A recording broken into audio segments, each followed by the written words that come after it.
morning, good afternoon, good evening, and welcome to episode 294 of Film Bastards.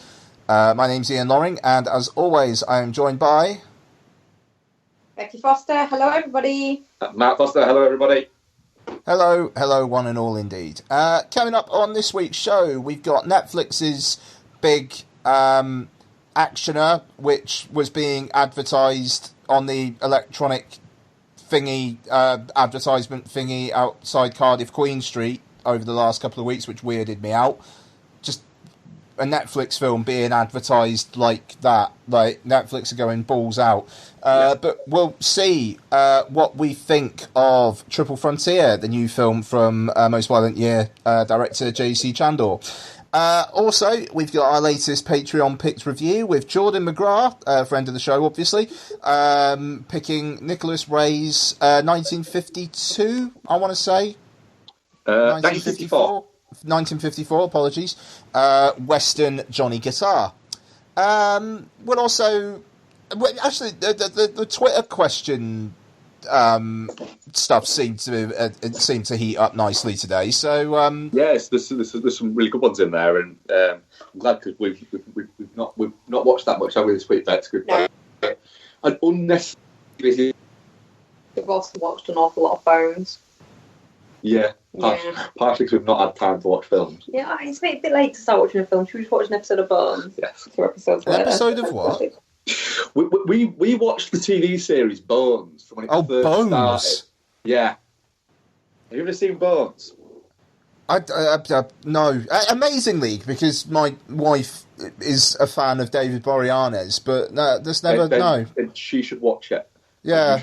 With her. So we started watching it when it was first on Sky 15 years ago, and I watched it all the way through, but then we moved, didn't we? When we moved, something happened where we just lost track of the last half of the penultimate season. We're not good at watching things week by week. And then the last season, didn't we? Mm. And we realised, start of this year, we said, you know what? We didn't watch the last season and a half of a show that we'd watched 10, 11 seasons of, and I'd actually really quite liked. So we thought, we'll go back and start rewatching it.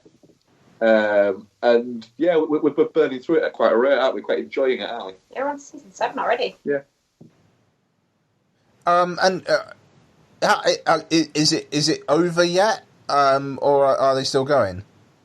It finished about 2 years ago. Okay, alright, fair enough. Oh, that's right, yeah, because he does, Boreanaz does some fucking, military action. He does, Navy SEALs or something like that now. Yeah, that's right. Okay. Weirdly, Boreanaz has been pretty much a steadily working TV actor for 20-odd years now, 25 years now. Mental, isn't it? He had recurring part in Buffy, then he had Angel, which ran for 5 seasons, I think. Bones ran for 12 seasons, and Navy SEAL, I think, is in its 3rd season. So, for a guy to have 3 shows, literally without any real gap, almost a lap over, he's quite impressive. He seems to understand his place, does David Boreanaz, and I think there's a lot to say for that. Know, it's like steady work on a network TV show where... he's going to earn a decent amount of pay. He's probably going to get some good back-end stuff going on. And he'll have 2 or 3 months a year in between season filming where he can just chill the fuck out. Yeah. He very much has gone, do you know what? I'm happy being a successful TV actor. I don't need to try and become an action star or anything like that. Yeah, I don't know where his niche would be. If you tried to go into films. No, he's good as cop guy or army guy. Yeah, he's good at developing a character, but I think he's good at developing a character over time rather than in a film. But it's quite nice when you get actors that very much stick to going, do you know what? I'm good with this. This is my zone. Yeah. He's very good in what he's in. Yeah. I do want to rewatch Valentine. Valentine, I thought I was quite enjoyed Valentine. Like, God, I wouldn't mind watching rewatching a bunch of like late 90s, early noughties kind of like horror stuff, like Valentine and Swim Fan and House of Wax, 13 Ghosts. I mean, you were talking about Ghost Ship last week, weren't you? And it's like, yeah, I wouldn't mind fucking, like, just because like 90-minute long or less, disposable, fucking in one ear out the other. I mean, 13 Ghosts is a cracking. I fucking love 13 Ghosts. Yeah. It's not on anything at the moment either, and it really pisses me off. But I fucking love it. I saw that in a cinema in New York. My dad took me to New York for 3 days, and one of the afternoons I just decided to go see 13 Ghosts. Nice. Urban Legends is a good one as well. Yes, Urban Legends is a good one. I don't know what the fuck my dad was doing. He wasn't with me. Anyway. No, he didn't. No, my dad's fucking rest in peace. He was a fucking pussy when it came to horror films and stuff. Like, The Silence of the Lambs made him cry, which is like a memory from my childhood. Is walking downstairs because I heard my dad crying, and he was watching Silence of the Lambs, and he couldn't fucking hack it. And it's like. What bit made him cry? I don't know. I never asked him. Because there's not really... It's a proper horror film. Yeah. I mean, it's like it's one of those where people will go, "Oh no, it's not. It's a psychological thriller." No, it's a fucking horror film. I mean, I watched it not long back. I think I talked about it on the show, and like it's an intense watch. Don't get me wrong. But to make a grown man cry... Yeah, that's a fair enough comment. You know, I mean, he wasn't a massive film fan. Neither's my mum. You know, my mum always says, like, I've got no idea where you get this all from. Like, and she says it where you get this all from. You know, like it's a fucking... Like it's something to be ashamed of or something. But no, I don't know. It's just this weird. Like it made him cry, and I know he was watching Silence of the Lambs with my mum, and he was crying, and it was that. I swear to God, it was that. Like fucking, maybe I should ask my mum. Yeah, find out. I want to know what bit made him cry. Yeah, all right. She's not going to know what the fuck I'm talking about. Anyway, sorry. That was just I don't know. That what a film to make a grown man cry. It's an interesting one. Yeah. Anyway, moving on. So what have we got? What's been coming out? So Bryan Singer's been taken off of Red Sonja. Yes. Because common sense prevails. Yeah, and then there's another common sense prevails, isn't there? Oh my word. Like, yeah, so... Literally James the same Gunn, day, wasn't it, that those two were announced? Yeah.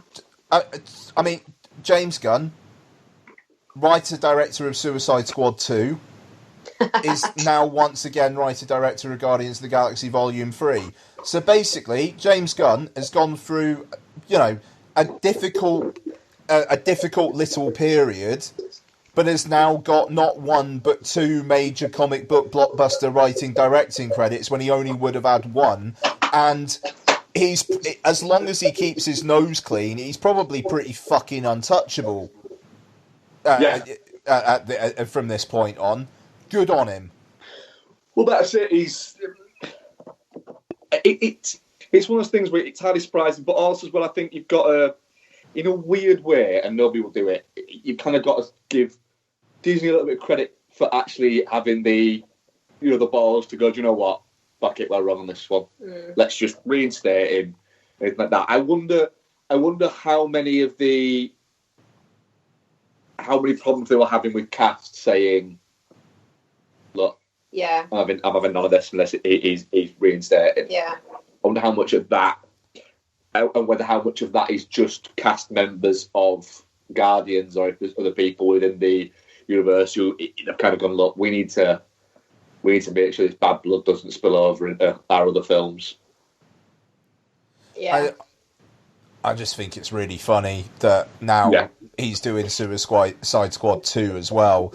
And that film will now basically be, to the minds of fans, I think, a bit of an afterthought, because all anyone is going to be talking about is him doing Guardians Volume 3.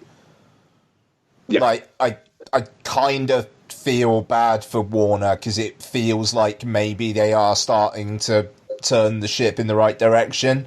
And, you know, they probably thought they had a real coup on their hands with that. Even though, I mean, fair play, Marvel have said, you do Suicide Squad 2, we'll wait. But they've also said Volume 3 should be out next year.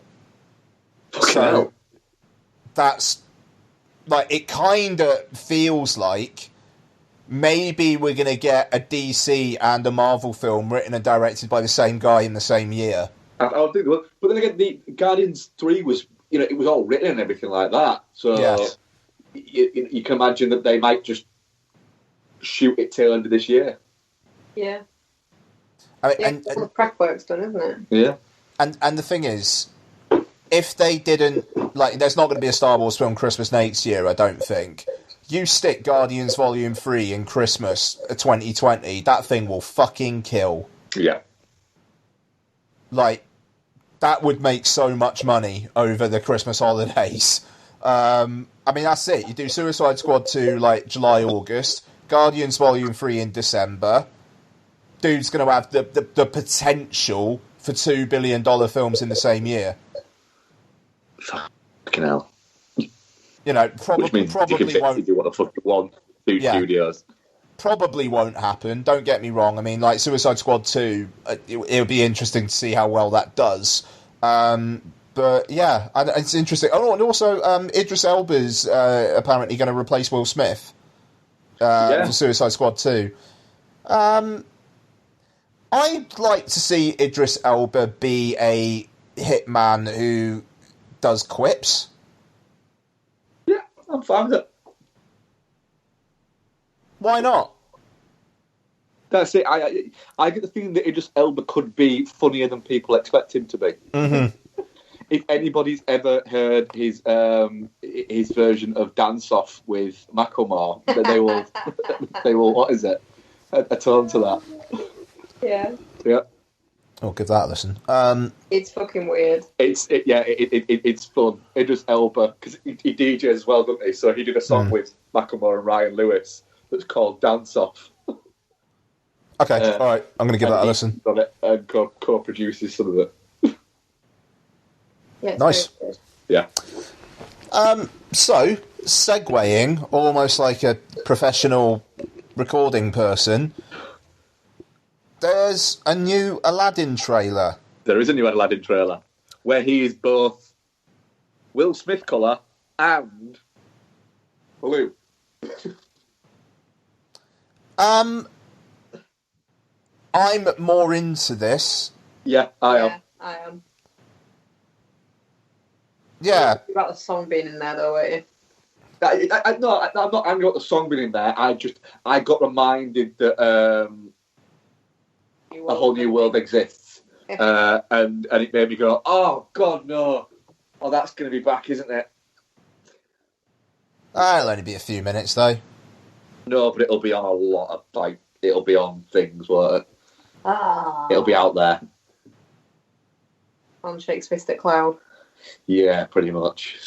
Yeah, the new trailer for this. I'm in for this actually. Not Lion King, that can still fuck right off, but this one looks quite fun. Yeah, it looks more like a Guy Ritchie directs an Aladdin film. Mm. Yeah, I mean, I'm quite looking forward to seeing what the musical numbers are like, and I mean, like, it kind of looked like there's going to be a couple of more even kind of like Bollywood-y type, really large scale numbers, which I could see for like when Aladdin like first like enters as the prince or something. I could see that being quite a spectacular sequence. Yeah. Yeah. No, I mean, it doesn't look like the Christmas panto in Scarborough that the still images had it as. It looks big. It looks fun. It kind of does look very retready. That's one of the reasons why I'm looking forward to Dumbo, which has been getting some good early word as well, actually. Yeah, I actually liked the last trailer that we saw in the cinema. When we saw that before Captain Marvel, I was very much like, oh, actually, do you know what? This works for me now, the Dumbo one. You're still not convinced, but similar to, I was very much dead set against Pacific Rim. It was doing absolutely nothing for me until I saw the trailer in a cinema and then went, all right, this works now. With Dumbo, I'm kind of, yeah. That cast, it just like, I'd like to see Colin Farrell as like just like a family man who runs a horse real well. Yeah, I want to see Michael Keaton as a mysterious, probably bad guy circus owner. Yeah. Fuck yeah, I want to see Danny DeVito as the conductor as the ringmaster. Fuck yes, I want to see that very much. Thank you very much. Yeah, I'm really, really up for that. So can't get away from the fact that the elephant looks like a bad children's drawing of an elephant, though. Yeah, I'm fine with that. That's a perspective. Yeah, I'm not sure about that. Saw an odd trailer. The Art of Self-Defense. Yes, seen this, yeah. Like, apparently it's quite an interesting little film, but it is just like, what the fuck is this then? Jesse Eisenberg decides to learn karate because he's afraid of the world. Yeah. It seems like it seems like a very Jesse Eisenberg-y movie.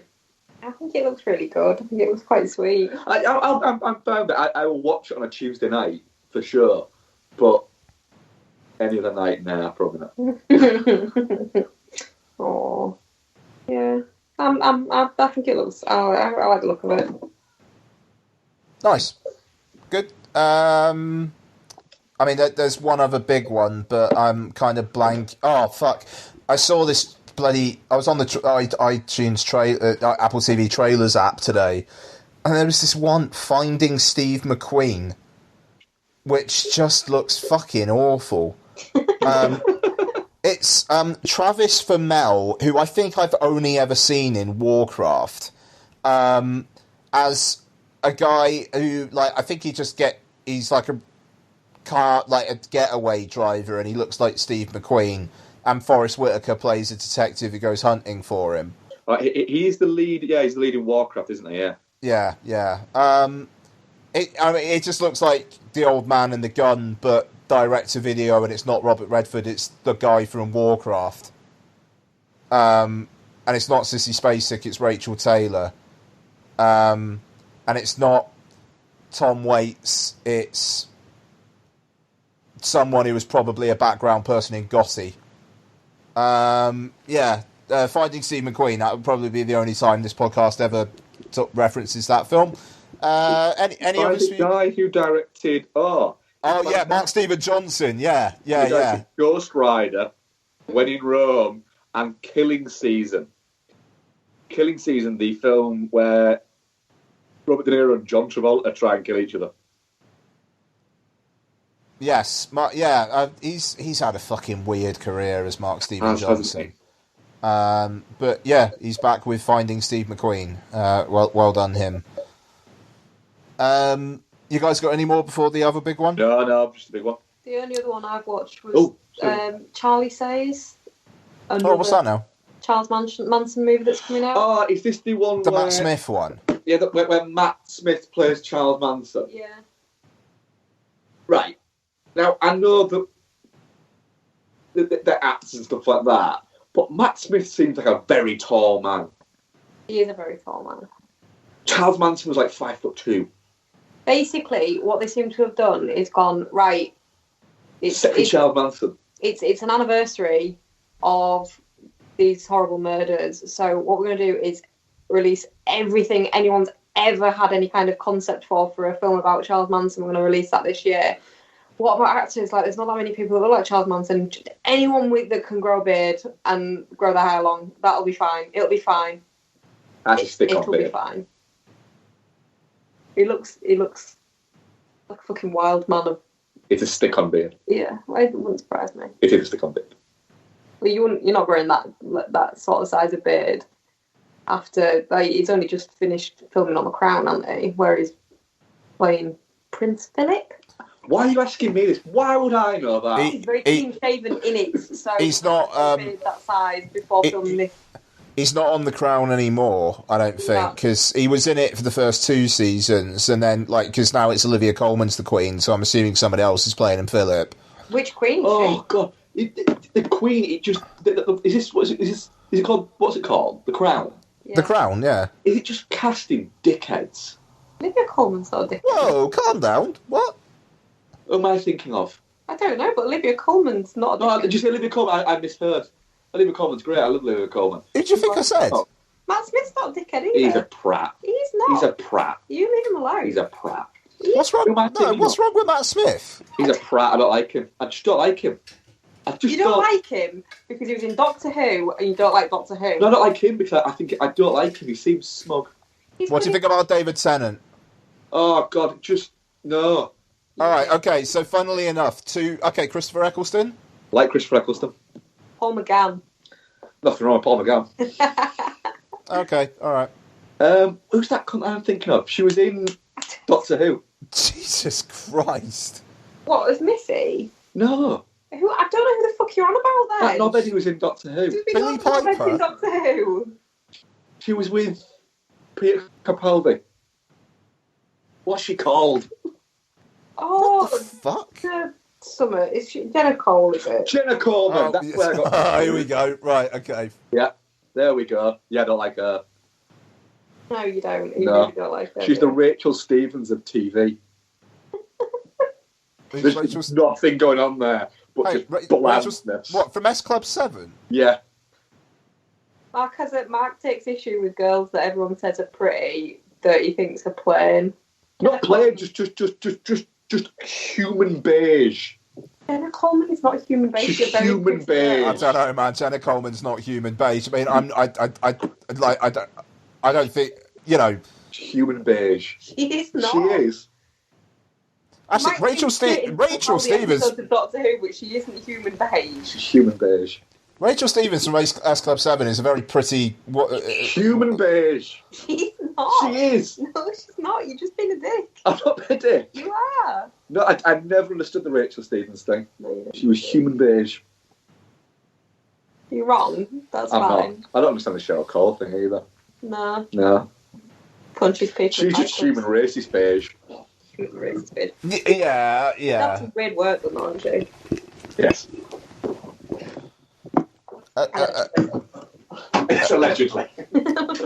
Yes, that's allegedly her possible work, but not her racism. Well, her racism is documented. Even though, I mean, like, well, yeah. I was gonna say she suffered her penance by marrying Ashley Cole, didn't she? That's punishment, isn't it? Yeah, he's another prick. let's just fill the times with people who Mark thinks are pricks. What's her surname now, Cheryl?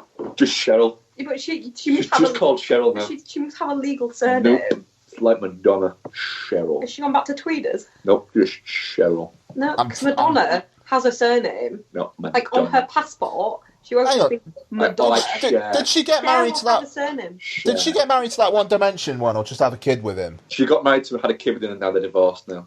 Yeah, Get married, they had a kid. They called it Sure, they Bear. got married. Bear. that's right, Bear. Bear. Hang on a second. What's his surname? Payne. Bear Pain.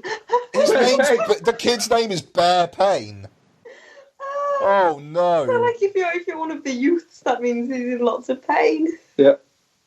Excellent. What he's got like enough Bear Payne blood.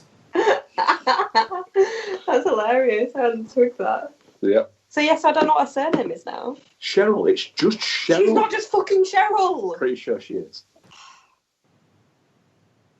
She can't just be Cheryl. She's just Cheryl. She must have a surname. She doesn't. She must. Fucking hell! Somebody could have Googled it. Christ alive! All right, let's have a look now. Cheryl. Just Cheryl. Singer Cheryl doesn't have a surname. Yeah, that's her stage name. That's the same thing. Cheryl Ann Tweedy. It's just Cheryl there. Right, it says here Cheryl Fernandez Vicini. No, she dropped that about 3 years ago. Hang on a second. How many times has she been fucking married? She loves her marriage.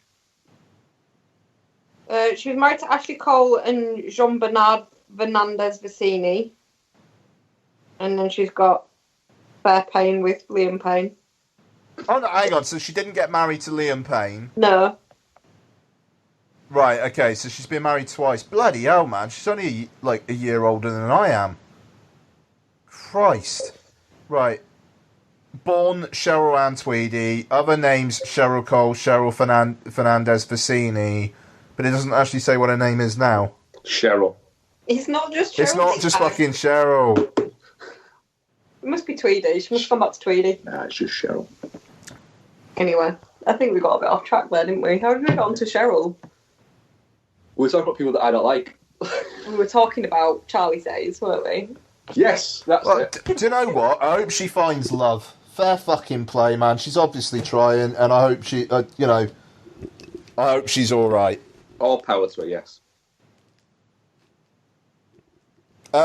Avengers Endgame? Looks fucking mint, doesn't it? I was all in for this before the trailer even came out, to be fair.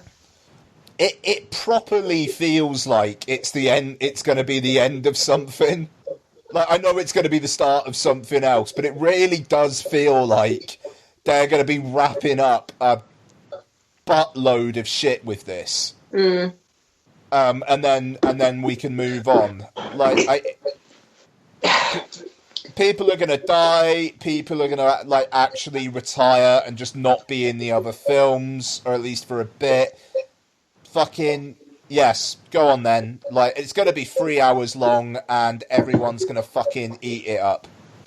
Is there, right? Is there a world though where this is kind of like where people may go, do you know what? Is this it? Where do they go? I said to you the other day, didn't I? I might be ready to draw a line under these movies after, depending on who goes and who's still in them. I might be ready to draw a line under them after this, because I've no interest in watching any more Black Panther movies. Captain Marvel, it was fine, but mainly because I'm interested to see what she does in Endgame. I'm not really that interested in seeing what she does going forward. I think they've not brought people in early enough for people to care enough about them to take it forward. Well, I suppose Endgame could do that. Endgame could do that. Spider-Man, it's fine, but I'm not hugely emotionally invested in his journey. What else is there? Ant-Man. Like, it feels like they're getting rid of all the potentially getting rid of all the heavy hitters. Well, it's this phase, isn't it? It's like Ian says, it's the culmination of this. You know, and they had to start somewhere to get to this point. But it feels a little bit like, potentially, like the rumours of the people that will not be doing films after Endgame are the people that, I don't know, it feels like they're unnecessarily starting from scratch. Well, a little bit. Evans is out after this one, isn't he? That's confirmed. This is his last one. Hemsworth is staying, I think. Yeah. Hemsworth will hang around. I mean, shit, man. If the end of the trailer says anything, it's like. Yeah, I think he's. Yeah, see Hemsworth and Captain Marvel as a double act. Well, Evans essentially has said that that basically at one point wasn't going to do this. Wasn't going to do Endgame. He was going to finish it Infinity War. Did he want to be snapped? But they basically said, "Please do it." And he agreed, and they've agreed to finance a directorial movie for him. because he wants to work directing. I mean, this is the thing. I mean, like, you could see in the next 5-10 years, if he makes a couple of decent films, you could see him directing a Marvel Studios film, and that absolutely. being a fucking huge thing. You know what I mean? Like, he's also one who's been very much like, I'm not desperate to leave this or anything like that. He's like, I'm very much, this has made me. And I'm, in a similar way to how Daniel Radcliffe is about the Harry Potter films. He's very much like when people go, "Oh, do you ever get sick of being compared to what is it?" Constantly referred to as the kid from Harry Potter, and he's like, "No, I was the kid in Harry Potter. Do you know how cool that is?"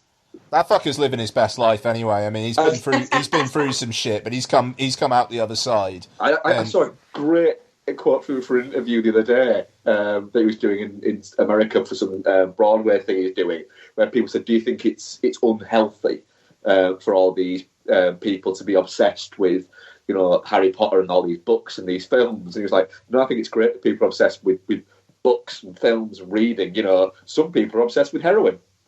And I thought, do you know what? This kid is like so on the money with shit like that. He just cut that question completely through it. It was brilliant.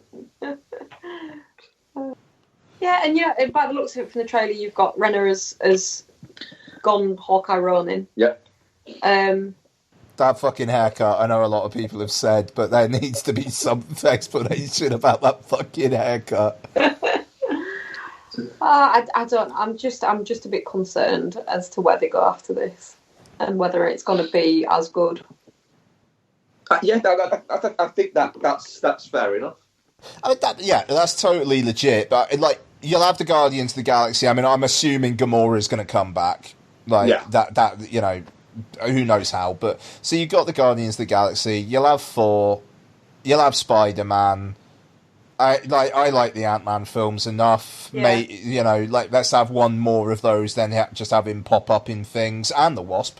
I mean, you've got Hulk still. Black Widow will be about because they've already announced that she's going to have a film. So, I'll watch another Doctor Strange. I like Doctor Strange. I really enjoyed Doctor Strange. Actually, I was surprised at how much I enjoyed that. It does seem like there's not a lot of people asking for another Doctor Strange movie, though. He's good as part of the ensemble, though, isn't he? Yeah. Yeah, I don't know. I mean, we'll see. I mean, I'm assuming after Endgame comes out, they'll then go, right, here's what we got for the next 2 years. Yeah, that's where it'll be. It'll be after Endgame. There'll be, I would say, around the time Spider-Man is when they'll start announcing, right, this is the slate. It's quite nice going into, being in this kind of ramp up for the publicity for a Marvel movie. Not knowing what. And it actually feeling like there's some stakes. Yeah, not knowing what the next 4 years look like. We've not had this for a long time. Yeah. You kind of, whenever anyone's in peril in them, you're kind of going, yeah, but they're in a movie 2 down the line. Yeah. So we know that they survive. Yeah. So whereas you haven't got that with this. It's kind of open season. Yeah. I mean, it's oh god, it's just going to make all the money in the fucking world, isn't it? Yeah, it is. Oh my word! But yeah, so that's end of April. That is fucking very fast approaching. Yes. And yeah, cool. All right, so you guys were the Mark was saying that it didn't have too much for what we watched and whatnot. It's 46 minutes by my count for the Patreon version, and we've not even touched the review yet. So, the first review. So, it's directed by J.C. Chandor and stars Ben Affleck. Fucking mind's gone blank. Oscar Isaac. Problematic Statements own Charlie Hunnam. Pedro Pascal, Garrett Hedlund. That's the main posse, isn't it? Pedro Pascal. I thought I just said him, but if I didn't, apologies. So, story. Oscar Isaac is... basically, they all used to be in the military together. Oscar Isaac's now working kind of like in South America. he wants to get a wrong'un down there, and he convinces his ex-military mates to come with him because there'll be a lot of money in it for them. I was going to say they get in over their heads, but one of the problems I had with the film is that they don't. And it really is, like, thanks to one or two mistakes that the rest of the film happens. Like, they're very, very capable guys. And there's not a lot of moments in this film where I was particularly concerned for their safety. We'll get into it. It's an odd one, it's Triple Frontier. Becky, what do you think of Triple Frontier? Yeah, you are kind of bang on there. You kind of feel like it would have all gone really, really smoothly if they just... You're watching it and it's like, this all seems too easy. And then it's only because they make kind of dick moves. Like, the initial problem arises because Ben Affleck doesn't stick to what is said is the time limit for being in the property because he gets money crazy. That essentially is where all of the problems after it stem from.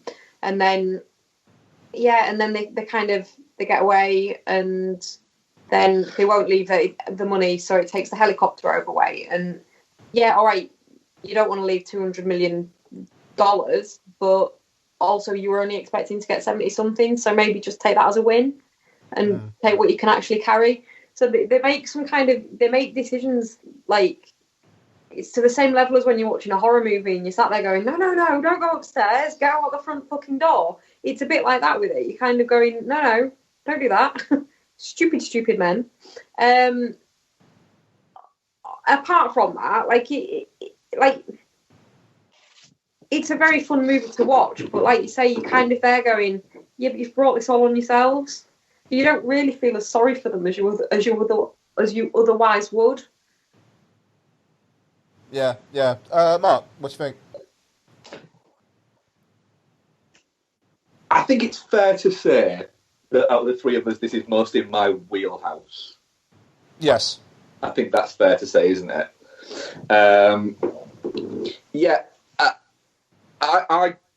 I really, really liked it. I should really like it. This movie is very much aimed at me. Not me specifically. Well, maybe it was. But it's very much aimed at people like me who enjoy this type of movie. And it was originally going to be a Catherine Bigelow movie. And then she ended up making Detroit instead, and but then she produced it with Matt Boyle, our partner, and partner in life as well. But I really liked it. I agree with you on the peril thing, both. Yeah, I do agree with the fact that they don't seem that like they're ever in that much peril. But I think it's because part of their whole thing is they're never used to being in situations that they can't get out of. No, let me finish. And part of their whole thing is the reason why they are as good as they are at it, and it's the film tells you that they are essentially the best of what they've done, and that they are the elite level in what they've done. And so part of that is they never, at any point, they never really freak out and go, oh, holy fuck it, what are we going to do here? Everything's just, right, well, what do we do now then? And then move on from there. But the rustiness and the strains of life outside of it have taken their toll on certain members. So, for instance, the members who are still actively doing something within that field, so Oscar Isaac's character and Charlie Hunnam's character, are the ones who tend to react most logically. Whereas Ben Affleck's character, who clearly there's an outside trauma to what's gone on, he's suffered the most, it would sound like, of them in the service. And it's weighing quite heavily on him. He's the one who makes the mistakes, and then they're really little mistakes that usually wouldn't make a difference. but they're on their own. There's no, again, the film tells you, there's no, you know, if they'd have landed, if they were on a mission, for instance, and they'd have landed, the helicopter had have crashed. There's no extraction, there's no... Then it'd have been, you know, and you actually get that Pedro Pascal, even though they've said it with no comms or anything like that, Pedro Pascal tries to use his comms and then looks at it and realises, and there's little bits like that, and there's little bits like that throughout it that I think are just fantastic little bits of direction. For instance, Oscar Isaac's character's got a scar on the back of his neck for an operation that he's had that's mentioned in the movie, but the scar's never mentioned. It's never brought up, but he does have a scar there. How many directors out there or actors out there would think to put that there? Yeah, fair comment. And it's only seen a couple of times. It's never mentioned, he never references or anything like that, but he does say that neck operation that I did nothing. The scar's there. I don't know. It's just like, from a narrative point of view, I mean, like, having them all know, right, this is a dodgy op, before committing to doing the dodgy op, like, on the day, it just, like, why not move that revelation to later on or something, you know? And then, but then again, the film has a very simple moral code of Affleck is the one who causes all the shit, and he's the only one who dies. Yeah. And I think maybe that would compromise that. But it's like Oscar Isaac's character, it's like there's some interesting kind of like, what is he actually in it for, questioning in like the first half. And then the second half, it's basically, right, okay, he did just want to get those people out, and he did fancy having that score as well, but the main thing was getting the bad guy, you know, and it was like, oh, okay, then. What? Sorry. And then the other characters kind of just felt like window dressing to me. Right? You've got them there as because there's a moment where Oscar Isaac's character breaks essentially, and it's the moment where they're so close that you can literally see it. You can see the end of the line, and it almost breaks his moral code. And it takes somebody pointing it out, and you don't get the big battle between them over, well, we're doing it. It's just, he very quickly goes, no, you're right. Yeah, I was stupid for that. I shouldn't have done that. And it's... What bit's that? The bit where, the scene, you know, where Garrett Hedlund goes down and says that there's like a child army down there. He's a bunch of teenagers with assault weapons, and he's like, we need to gun them down. And China's like, no, we're not fucking doing that. Yeah. We're not doing that. And he doesn't go... Look at all that. He just goes, no, you're right, we shouldn't do that. I don't know what I was thinking. I tell you what, that just reminded me, though, and again, the kind of like the thinking of it kind of thing. I like the detail of the chase towards the end, like they're in those people's car, and then you're hearing the radio chatter of, they've just gone past me, they're in the car, and then, like, I really, really like that kind of like the tension created by, on the radio, them just being completely busted and then talking about where they are, and then these guys having to react to that. I thought that was I really like that. I mean, it's it reminded me a lot of, almost in a way, like a kind of a modern retelling of The Wild Bunch, because the Wild Bunch is a film that essentially is about a group of men whose time has run out. You can make anything a western, but not, can't you? Yes, it's about a group of men who the world has moved on around them, and their very special skill set is about to die out. Yeah. And they've been left behind. And this reminded me of that, and they almost reference it themselves in saying, you know, what these characters did now isn't done by as much by men, it's done by drones. And so they're a dying breed that are now left. You know, and I'm not saying there's a right and wrong here. I'm saying it as a narrative of comparing it to something that it reminded me of.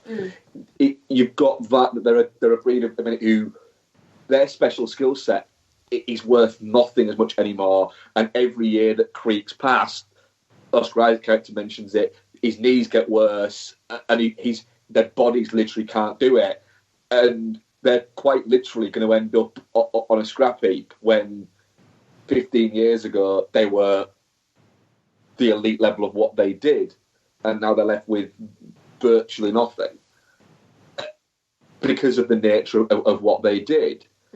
And the fact that they won't break their moral code to an extent is their major failing.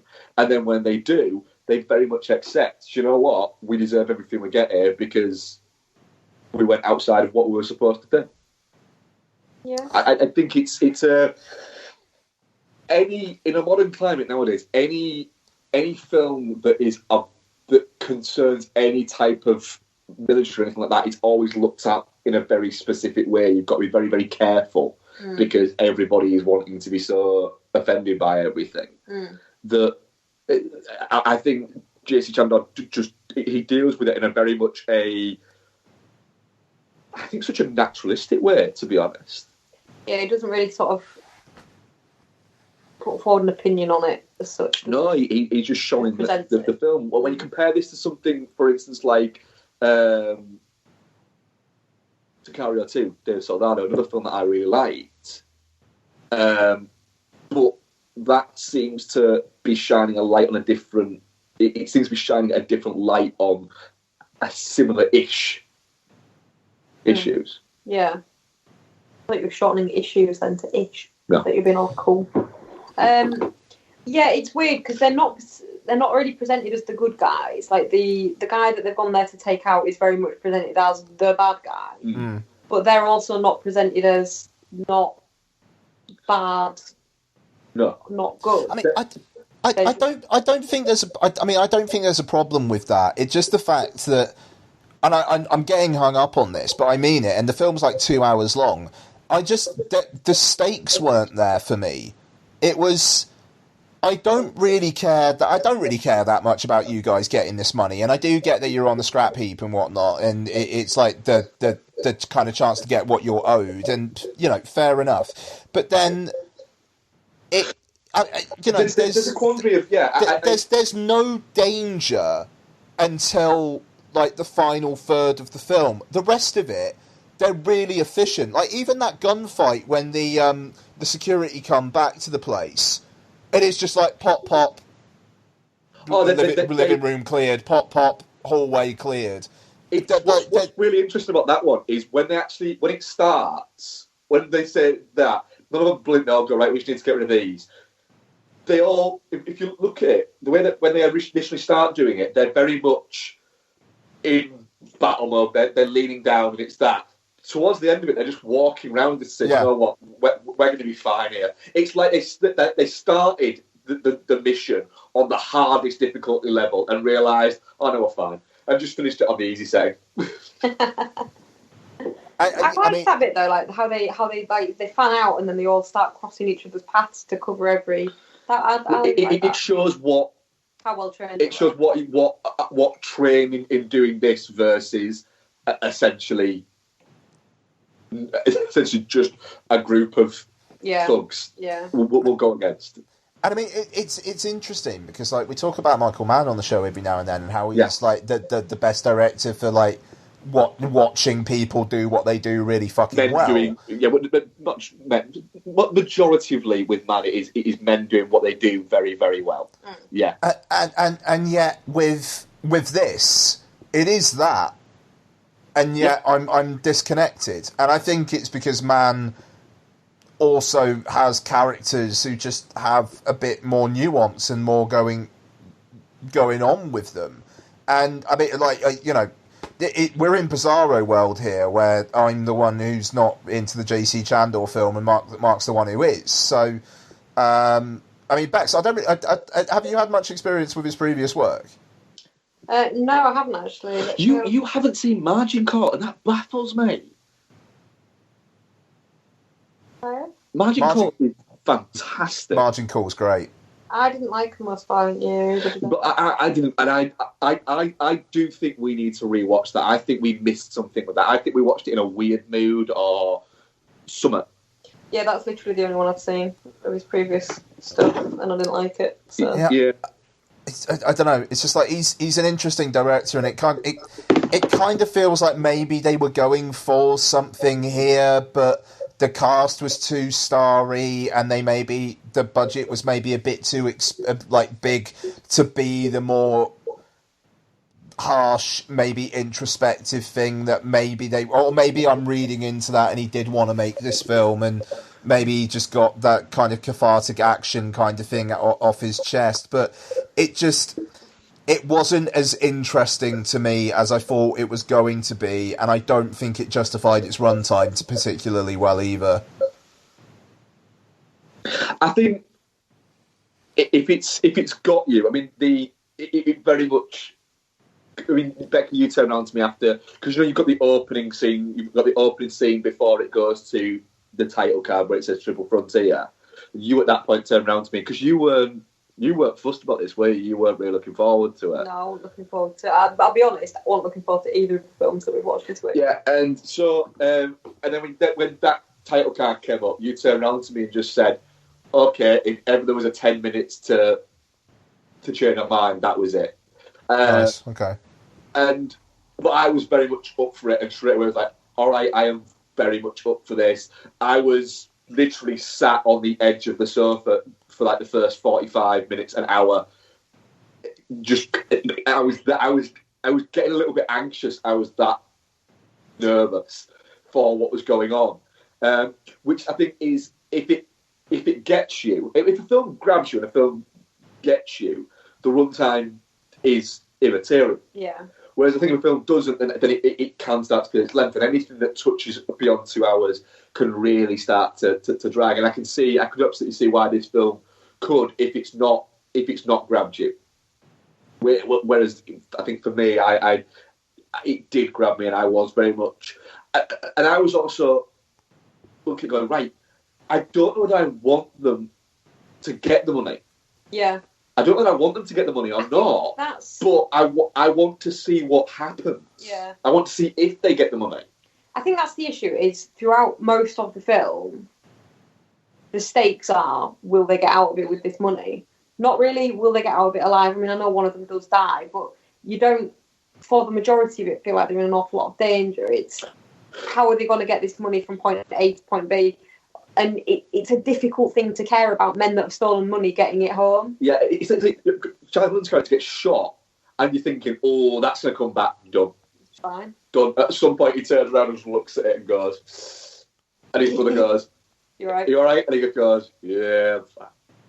Yeah. And the bit when they're looking for, I mean that bit's quite good, but like if you've watched something like you said, if you've watched something like Narcos, or you know anything about that type of criminal, it's probably going to be in the walls. Yeah, it is. And Pablo Escobar's brother says that there's still properties in Colombia with drugs probably still in the wall, with money still lying in the wall. What you're saying is we should move to Colombia and become demolitions people. But and like when they're walking around the house, they're like, oh, where could he be? Where could he be? You sat there going, he's clearly in a fucking panic room. Like, that's obvious. He's obviously not there. But that there, you're expecting more of that, but he literally comes out, bangs off a few shots, and gets shot twice. See, that's it. I think they should have made more of them actually getting him. But I like the fact that it's not. I like the fact that it's that easy for them, because it builds up, like Ian was saying, the Michael Mann thing of people who are just that good at their job. It's that. I like that, which I think is. I like that. I might be in the minority of liking that, and I think that is a perfectly reasonable argument to have against it. Certainly, I'm not arguing against. No, I'm not saying you think that. I'm saying I did really enjoy it, but there's just they didn't feel in danger. They didn't feel in danger for enough of the time for it to be. I don't know. No, I mean I'm exactly there, Bex. You know, I wasn't quite engaged as fully as I thought I was going to be, and it's like I don't get to watch many at home anyway. I don't get to watch many films in one sitting because I'm just tired in the evening these days. But I made a real effort to do so for Triple Frontier, and I kind of feel like maybe I would have actually enjoyed it better if I had split it up a little bit. Maybe, But I didn't think it was shit. I think the cast all put in a really good shift. You know, the whole kind of like shit in his basement nature to Affleck's performance, I thought was really interesting. Like, I like the way that he is so reluctant to take it on, and then it is basically like, as soon as he gets on the job, it is essentially because he knows he can't fucking control himself, and the way Isaac kind of realizes, oh shit, what have I done? When Affleck's like hurriedly getting all that money, I liked that, and again, kind of wish that was explored more, because by the end of the film, he was a great man, and we got to honour him, and we're going to give all this money to his kids' trust. Even though then you've got that ending of, well, actually, we know where the money is anyway, so we'll probably go get it back at some point. I don't know. I really want a fucking sequel. But if it was there in a helicopter and picking them up, I'm fine. I'd watch that for 2 hours happily. But they really know how to pilot a helicopter really well, and they really know how to extract that money really well. Yeah, I'd watch that. I'd be fine with that. I might be the only person watching it. Yeah, I think you probably would, babe. Not gonna lie. But yeah, that is a good point, actually, because like there's clearly a reason why he's not still working for the military in some other capacity. Who? Yeah. Ben Affleck? Yeah. Well, they mentioned, don't they? He was forced to retire. But why? They don't explore why. I like the fact they don't explore that much, though.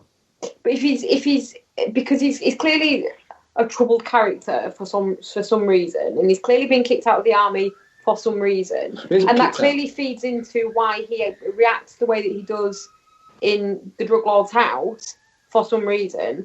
But you never get that reason, and like Ian says, by the end it's just, oh, he's a great guy, let's give his family all this money, and you don't get any kind of insight as to why, like, all these guys missed out on all that money and got into all this danger because he fucked up, and it never explores why and what led him to that mindset that he completely ignored his own game plan once it came down to it. But I think part of that is the fact is that these are guys who, when it comes to it, they've got a choice of either we can carry him or we can carry a few bags, and it's right.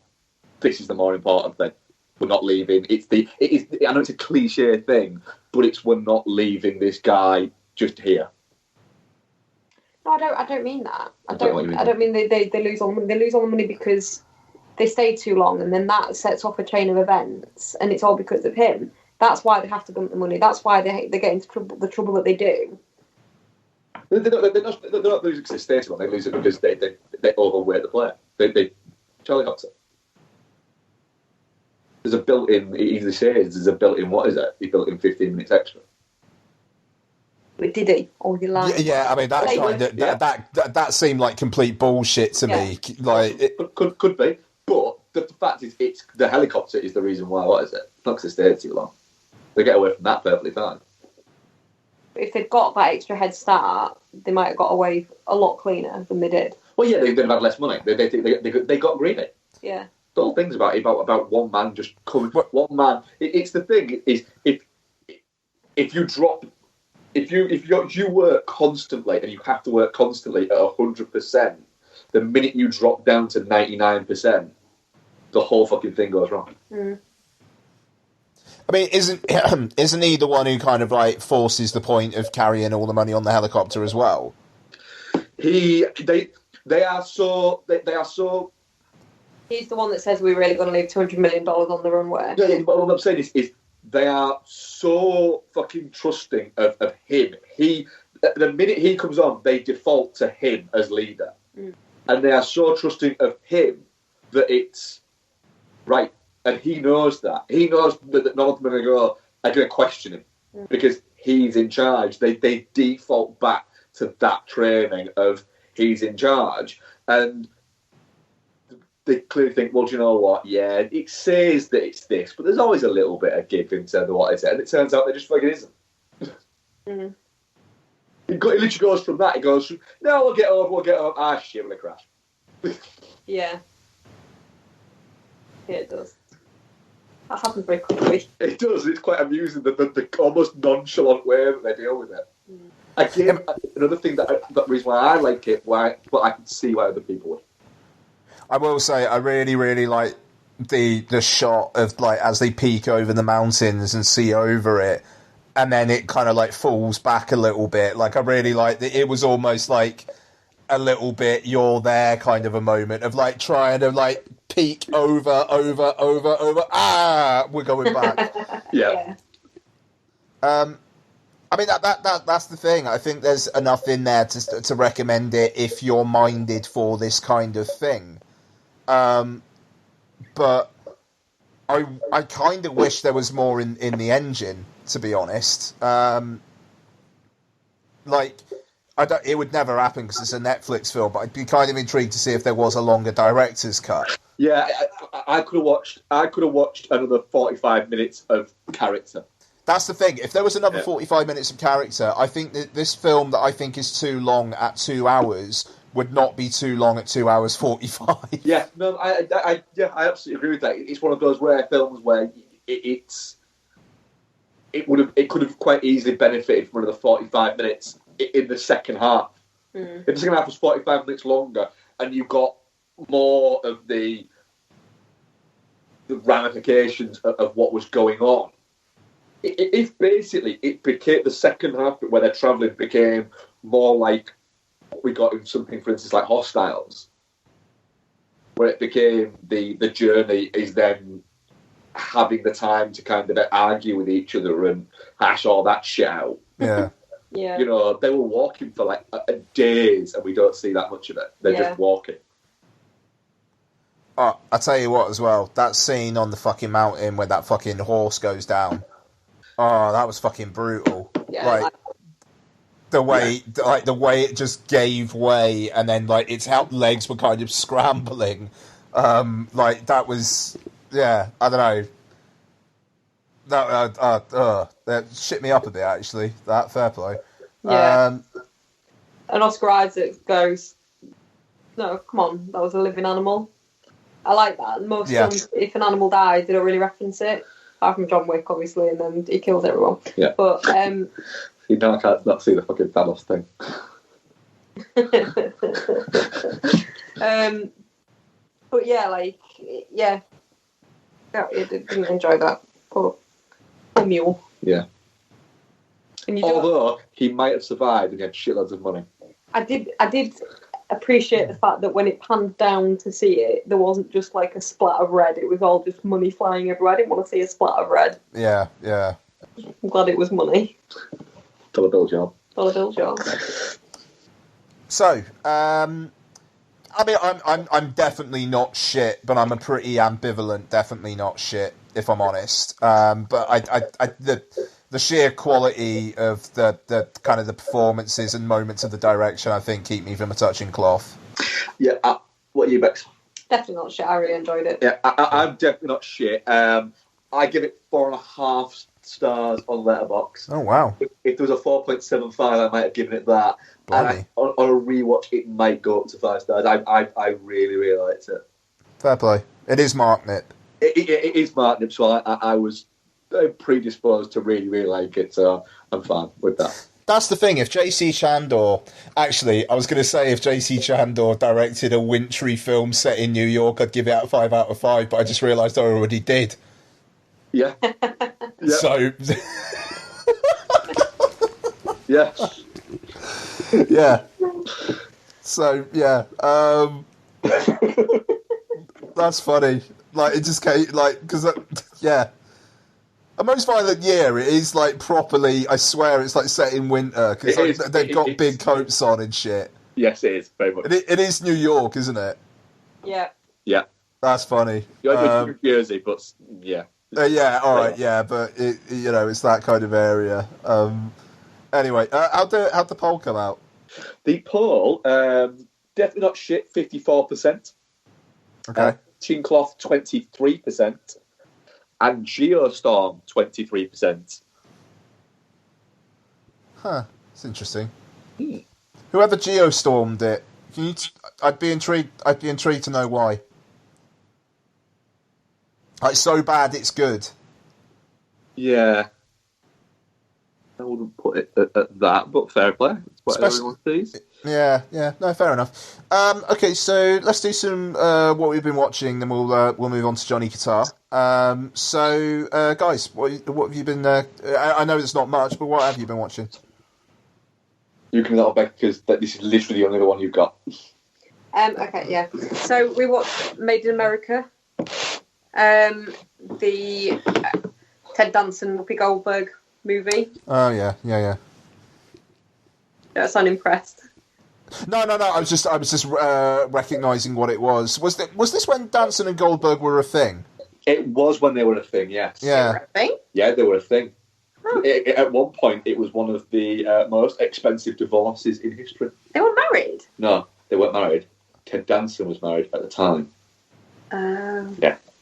Oh dear. Yes. Naughty Ted Danson. He made Whoopi with Whoopi, and it cost him a lot of.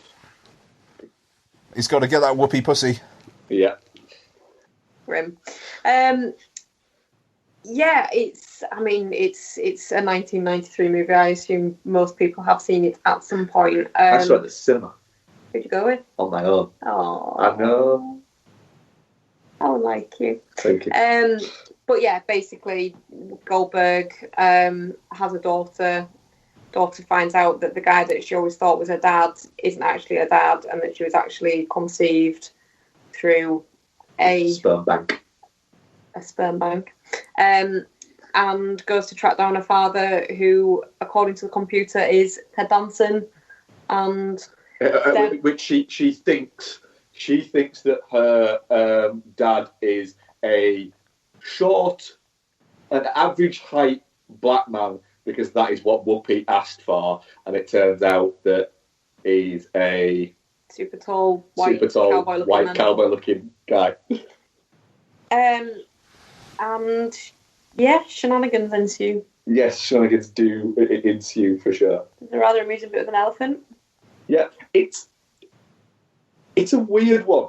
It's got Will Smith in it as a side character. Yeah, that's weird. Well, it was because he was very good friends with Nia Long. Just weird in it. He is quite weird in it. It's Will Smith before he becomes Will Smith. Yeah, it's Will Smith that's still got a really big tax bill. So pre-Independence Day Will Smith. Whenever I see Jennifer Tilly in anything that isn't bound as well, it always weirds me out. Yeah, Jennifer Tilly is very, very Jennifer Tilly in this. Yeah, she is. Yeah, she's a bit mental, talks really weird, and just kind of like creeps everything out in it. She's actually really quite funny in it. She is quite funny in it. When she's breaking up with him is hilarious. Yeah, there's a scene where Jennifer Tilly is breaking up with Ted Danson, and he is very happy about it. He's like, "Oh, this is fine," but she's. Now, don't be too upset. Don't try and stop me. And he's like, "No, I think it's a really good idea." Well, he has just slept with Whoopi Goldberg. Yeah, he doesn't sleep with her at that point. I don't think he had. I don't think he had. In real life, he probably had, but I don't think in the film he had because they got interrupted. They got interrupted. I thought it was post. No. It wasn't. Okay. Yeah, but also as well, I do think this film would be problematic nowadays, wouldn't it? I really don't. It made me really uncomfortable at points, to be honest. Yeah, problematic is what it would be, wouldn't it? Yes, there's some great bits. Will Smith. It's weird. Will Smith. There's a white man at the door. It's weird seeing stuff from back in the day when people weren't so. I'm not saying it's right that it should have been in it, but people obviously are a lot more sensitive to issues about race and stuff now. And seeing stuff from the olden days, 1993, where it was clearly just acceptable to have this kind of shit in movies is really strange. It's like when you remember that. Completely unrelated, but it's like when you remember that you used to be able to smoke in pubs. Yeah, but it's one of those weird things that's like, this used to be all right. The thing is, it's not. There's no moments of racism in it, is there? There's no moments where racial tension becomes a thing. It's a constant undercurrent. But it's not even like an elephant in the room or anything like that. No. It's dealt with in a very nobody in it has a problem with anybody's colour, except they have a bit of a problem with him being white because they thought he should have been black. Yeah. And that's it. There were some bits that you like. Yeah. He's white. What do you mean, like he's like a tan colour? No, he's white. It's definitely a bit of a curiosity, really, isn't it? For that reason. I quite enjoyed the rewatch bit, to be honest. Yeah, it was good fun. Yeah. And the only other one we've got is I watched Bulletproof, the Damon Wayans and Adam Sandler movie. Yeah, I've never seen this. Well, this is why I watched it, because I looked at it and realised it's one of only a handful, like a few, 3 or 4, Adam Sandler movies that I've never seen. Okay. And it's a buddy cop movie. With, it's weird that you haven't. Yeah, it's a buddy cop movie with Damon Wayans in it. So Adam Sandler plays Archie Moses, a small town kind of like crook, and he steals cars like to order, and Damon Wayans' character is helping him do this, steal these cars, but then Damon Wayans' character sort of says to him, how come we're always working the same bits and we cut everything 50-50, but you've always got more money than me? And Adam Sandler's character says, well, I've got this thing going on, but, we've been working together for a year and a half now, and I trust you, etc., etc., and brings him in on, essentially, these drug drops that he's arranging and doing for James Caan. In one of these drug drops, it turns out that Damon Wayans is actually an undercover cop and ends up having to break cover to save Archie, who goes on the run after accidentally shooting Damon Wayans in the head, which is quite amusing. And then they end up back together, and Damon Wayans has got to bring him back to testify against James Caan, etc., and hilarity ensues in that kind of very much Midnight Run-esque way. It's 84 minutes long. That's a winner already. Yeah. If you've not seen it, Ian, what I would say is broken up treadmill or broken up train watch, it's fine for. It's Adam Sandler back when he was really quite funny and really trying quite hard. There's a bit where they're in a motel, essentially hiding out, waiting to be picked up there, and Adam Sandler then is in the shower and he's singing "I Will Always Love You" in the shower to Damon Wayans, obviously from The Bodyguard, because he sees him as his bodyguard. And you watch it going, this is back when Adam Sandler was really quite funny and he could do this stuff. And now when he does this stuff, it just feels a little bit like you've been doing that for like 25 years now. It don't work anymore. Whereas it really enough of it lands in this. The action's fine in it, but yeah, I had a good enough time with it, to be honest. Yep, you had me at broken up treadmill watch. Yeah, there's a great bit in it where James Caan takes off his toupee for a really bizarre reason in it. Okay.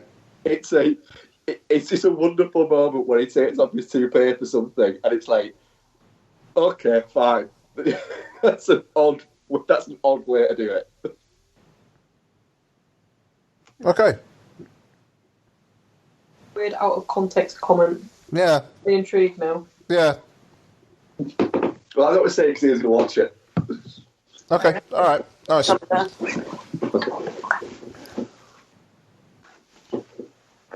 And that's it from us. Okay, cool. Toupee, right. Did I...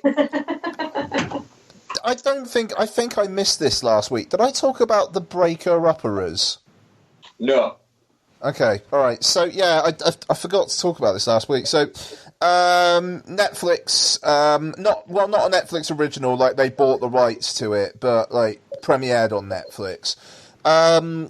New Zealand comedy, directed by and starring Madeline Sammy and Jackie Van Beek. So, basically, story is there are these two women who run this business where they basically break up people's relationships. So if someone wants to get out of a relationship, then they concoct scenarios to kind of get them out of it. But one of them then starts seeing one of their clients, and it kind of goes on from there. So a fellow writer for Vodzilla, Matthew Turner, has been very, very big on this. It played LFF last year. And I've seen him tweet about it quite a lot, and I kind of see why. To be honest, it's quite a lot of fun.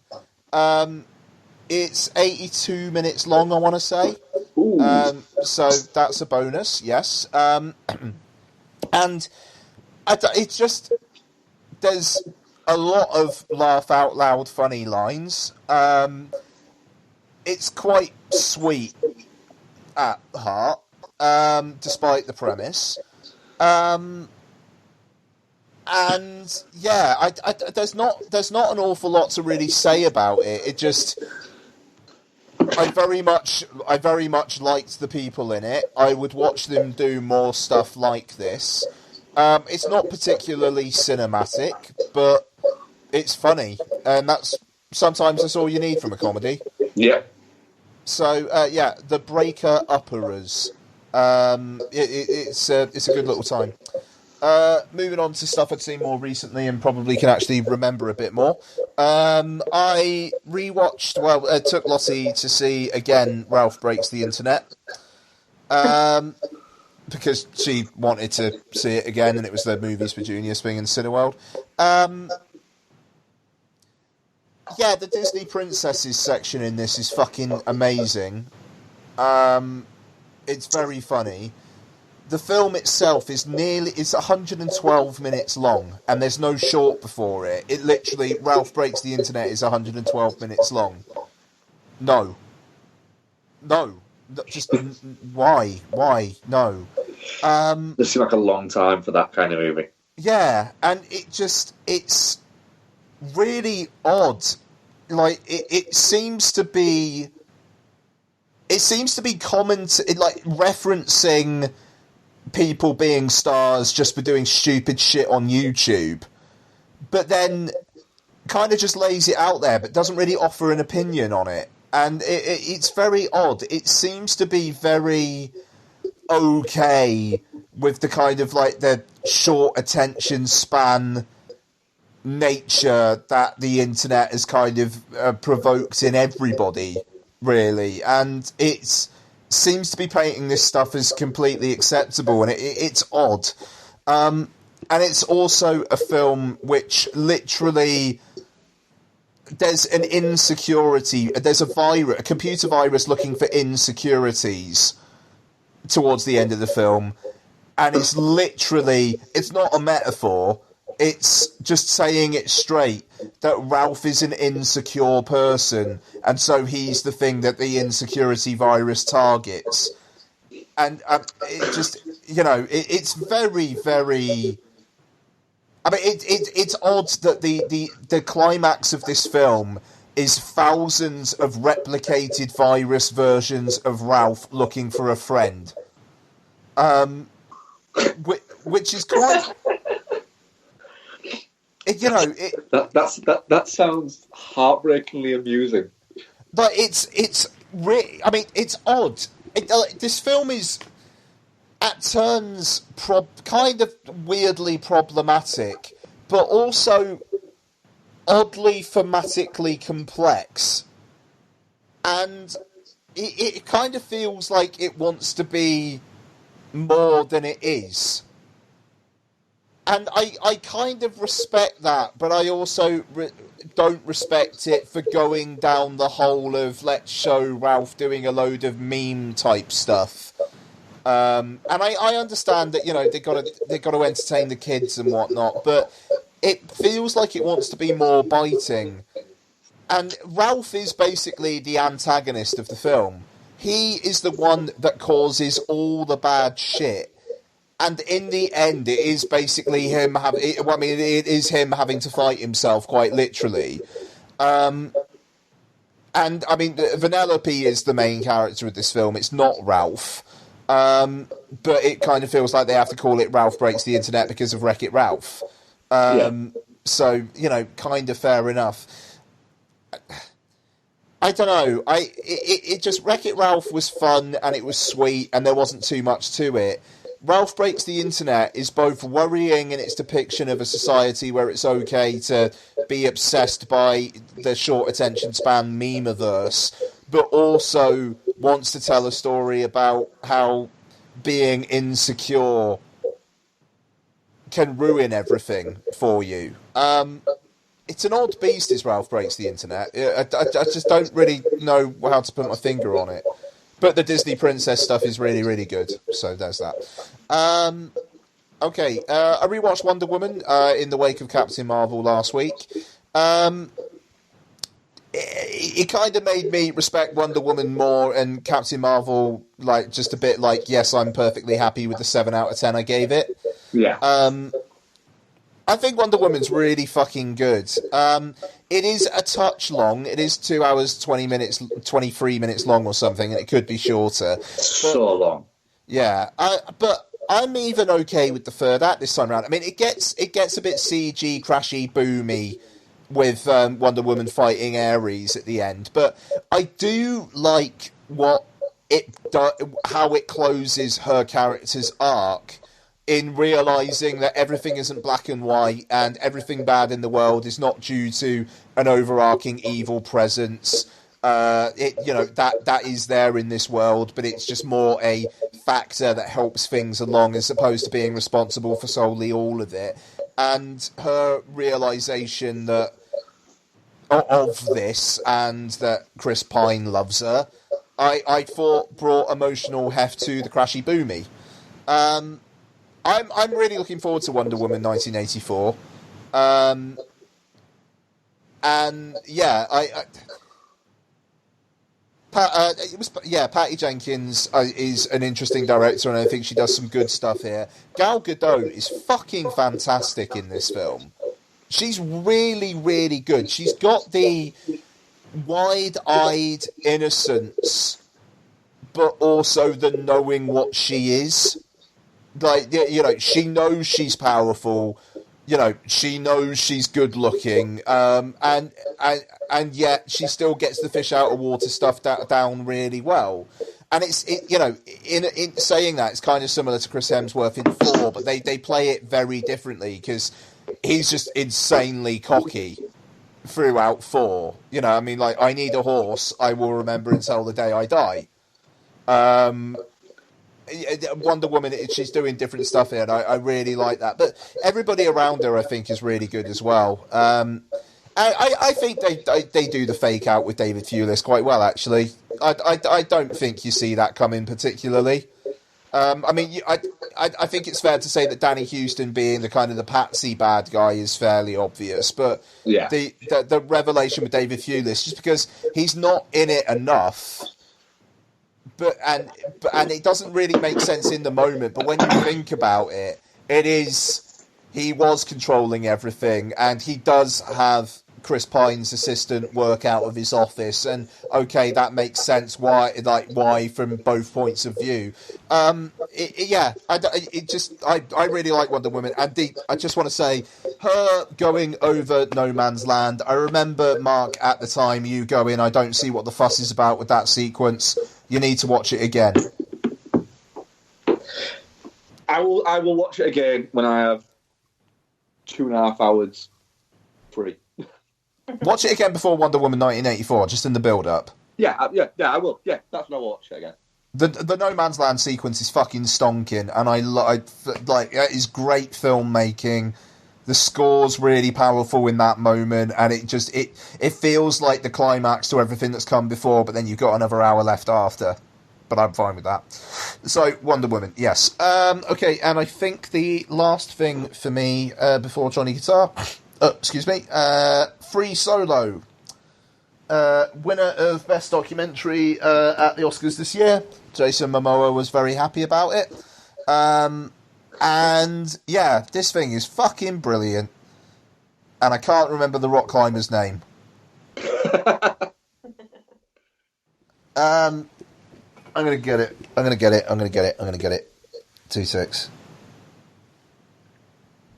Alex Honnold. Yeah, that's it. Yeah, I knew his name was Alex. So basically, this guy is fucking mental. He is a rock climber, and he wants to climb El Capitan without ropes. And, you know, I think it's fair to say, given the fact that this film was released, that he does. You know, it would have been quite something. And they actually talk about this in the film. Like, one of the co-directors, Jimmy Chin, he's actually in the film quite a bit. And they're talking about what if we fucking capture him falling to his death? You know, am I okay with the fact that I am filming this documentary about this guy and I might film his death? But it's also... Right, this Alex, he very much reminds me of Elon Musk. He's this guy who is just laser-focused and laser self-assured. But also seems to have real difficulties with navigating human life. I WhatsApped Mark a line from early in the film where he's just started seeing this girl and he's like, I like having a girlfriend in the van. She's small and she's cute. She doesn't take up a lot of room. And it's just like, you're on camera talking about your girlfriend, bud. Like, really? Like that. And through the course of the film, it's pretty clear it's the first serious relationship he's ever had. And she's asking him, like, does me being here impact your thoughts on climbing this mountain without any ropes in the slightest? And he's just like, no, it doesn't. He sounds a little bit like a prick. I'm not going to lie. But the thing is... Like a prick. The thing is, he doesn't come across as a prick.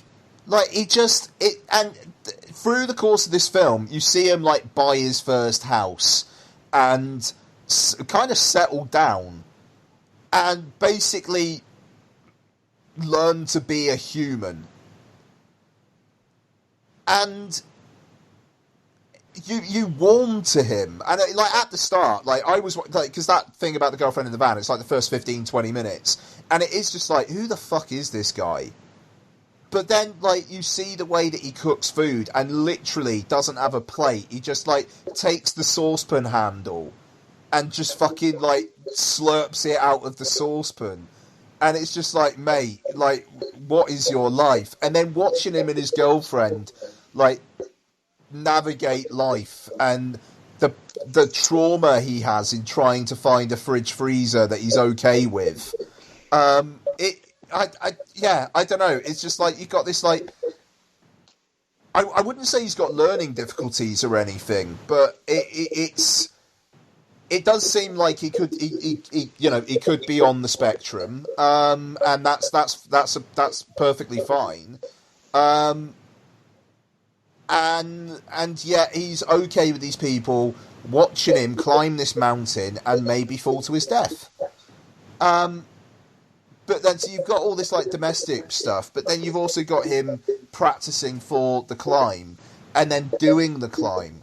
And these documentary filmmakers, like, they all, like, they're up on ropes with him, filming him, but they need to be out the way as well. And they talk about, like, how they need to be out the way because otherwise they're going to distract him. And the sheer logistical challenge of capturing the shots that they do while also letting him do his thing is really quite a technical accomplishment. And it just... Can I ask a question? So yeah. The whole documentary is about them shooting him climbing... well, it's about him climbing El Capitan. El Capitan, right? Is it... This is like a really stupid question, but I have to ask it, right? Does the film deal with the legalities of it? Is it legal to do that? Are you allowed to do it? It would seem like something that... You probably are, but it would seem like something they probably should say, you're not allowed to climb this mountain without correct safety equipment. No, they don't. I mean, to be fair, it takes him 3.5 hours, so if the police were going to get involved, you'd think... They would. It's just because, like you say, the reality is, that's really, really fucking dangerous. I mean, he's a professional rock climber, and he's... Still. Oh, sorry? That still seems like it'd be really fucking dangerous. Yeah, no, I mean, they don't go into it, but I imagine they had to sign waivers up the wazoo, and he probably had to sign waivers up the wazoo, and but that, do you know what? It's weird. That never occurred to me. Never occurred to me, but you're quite right. To be honest, it obviously wasn't illegal, because otherwise he'd be going to prison, because this film is pretty compelling evidence that he did it. So, Yeah.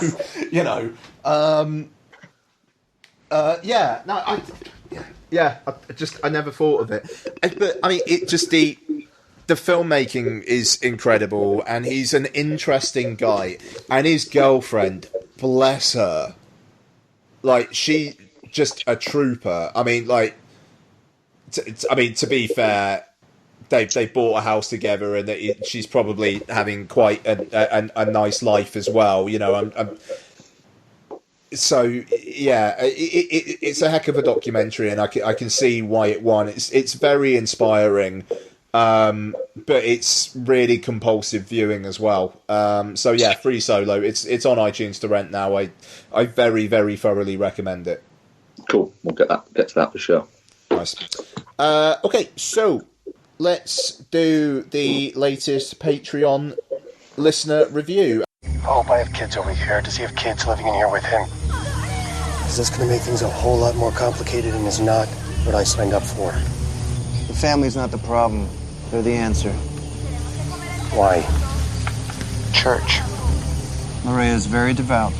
Every Sunday morning, He sends 3 guards to the 6 a.m. service. When they get back, he sends the rest of the team along with his family into town to Mass.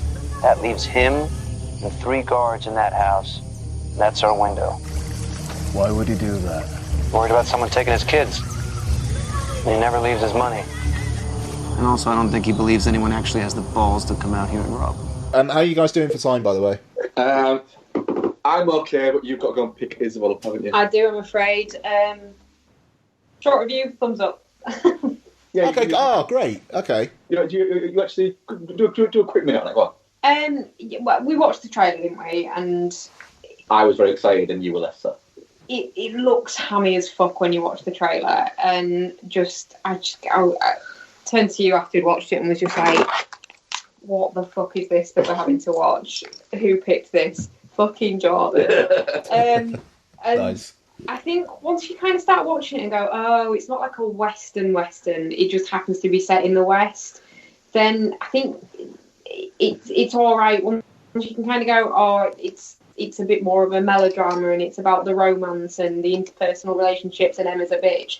And you can, once you can kind of switch your brain over to that kind of track and just enjoy it for what it is. I really actually enjoyed it. Watched it quite late last night, didn't we? And I was a bit in and out, falling asleep towards the end of it. So I rewatched the end today, and yeah, it's really good. And the bit where he saves his mint, really enjoyed that. That was really good. And Emma's a bitch. Yep. She can just. Yeah, she can fuck right off. She can fuck right off. Yeah. The bit where she what is it she shouts? I'll give you $100 or something like that, and it echoes, and it's like, I bet that just happens. The fury in her, she needs some help. Does that lady?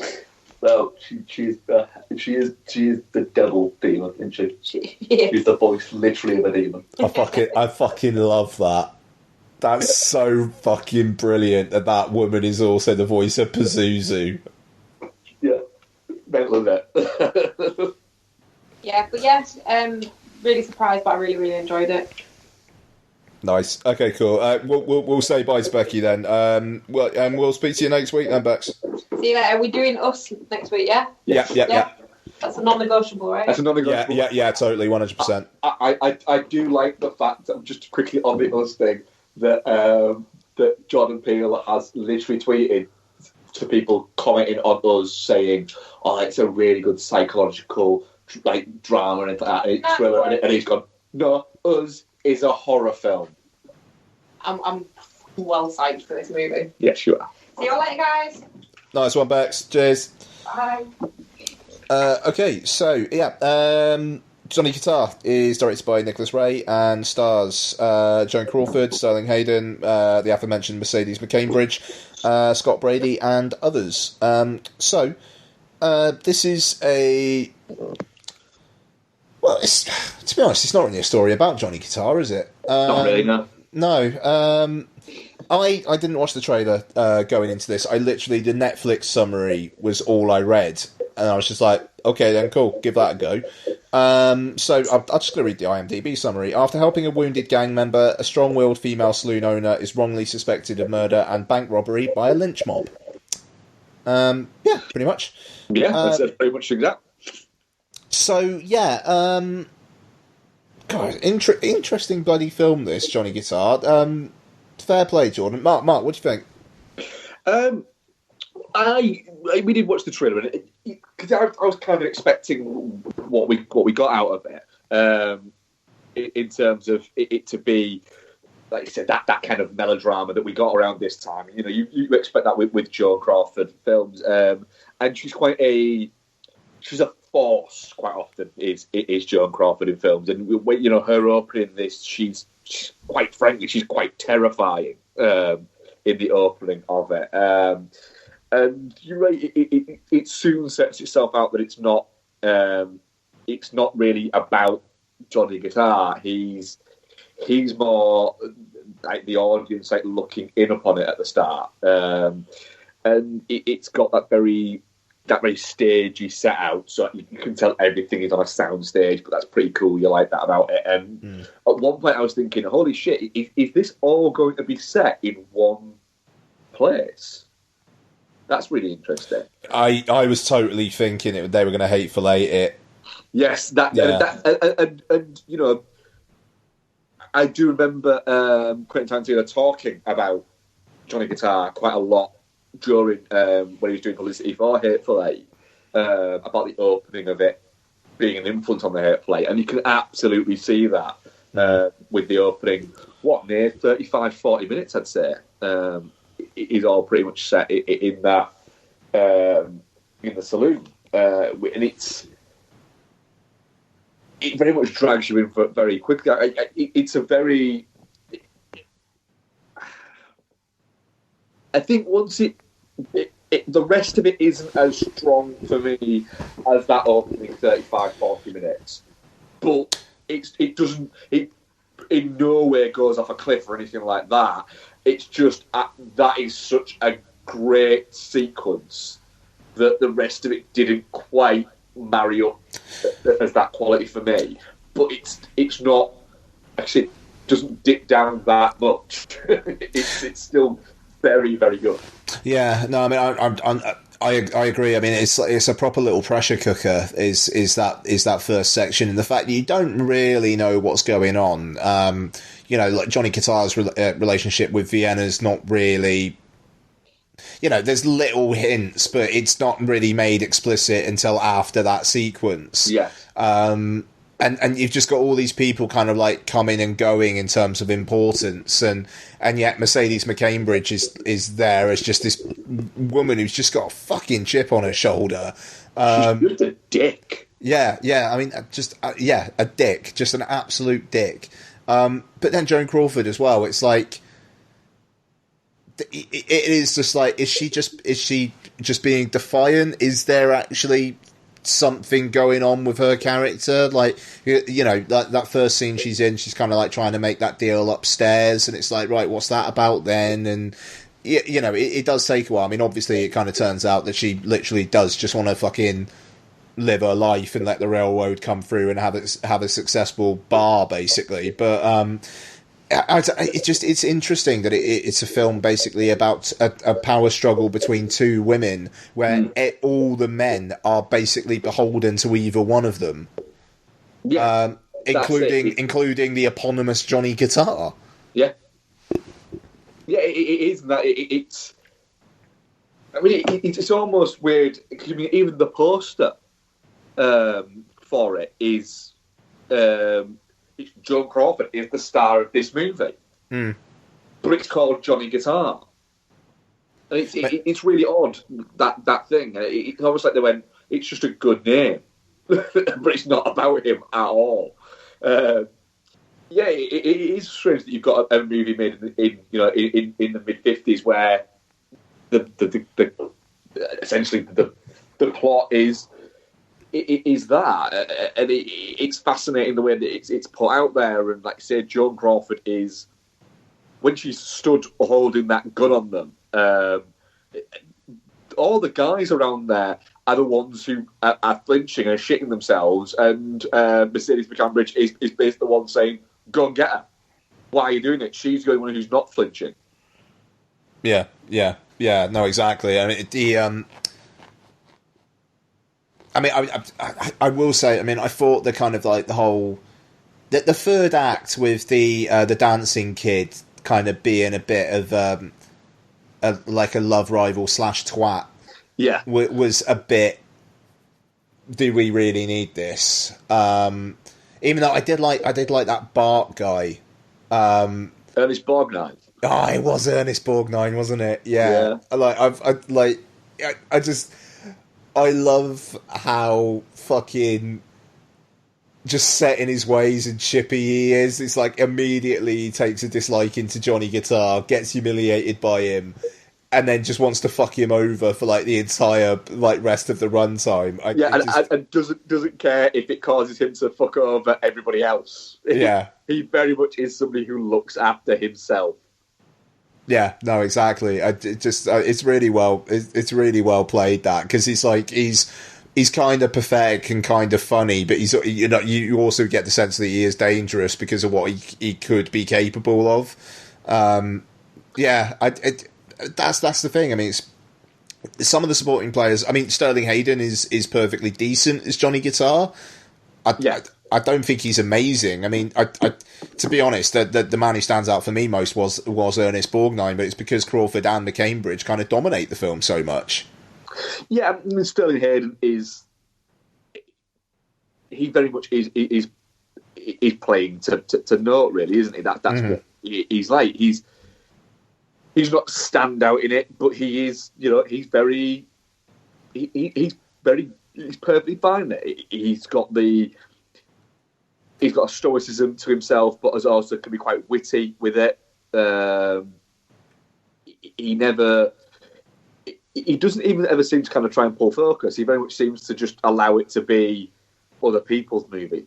Yeah, for sure. I don't know. I probably don't have too much more to say about it, but I had a really good time with it. Yeah, I did as well. It's great, actually, because it's one of those films I would have never watched, to be honest. Yeah, same. And it's made me go, do you know what? I had the completely wrong opinion of this movie, and I probably should have. Given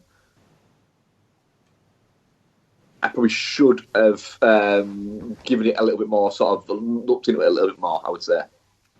Yeah, I absolutely the same. Fair play, Jordan. You did us proud there. There's also some quite interesting sort of like bits within it as well. in the fact that literally everybody apparently hated Joan Crawford during production of that movie. Oh, really? Yeah, like nobody liked her. Mercedes McCambridge was, has admitted herself that she was drunk for most of it because she was suffering quite badly from alcohol addiction during the filming of it. And yet, Sterling Hayden has said that him and his relationship with Joan Crawford was so bad that they actually actively hated her and they didn't speak at all. And apparently she was just a fucking nightmare on set. Which has been said quite a lot about her. Yeah. Well, no, quite.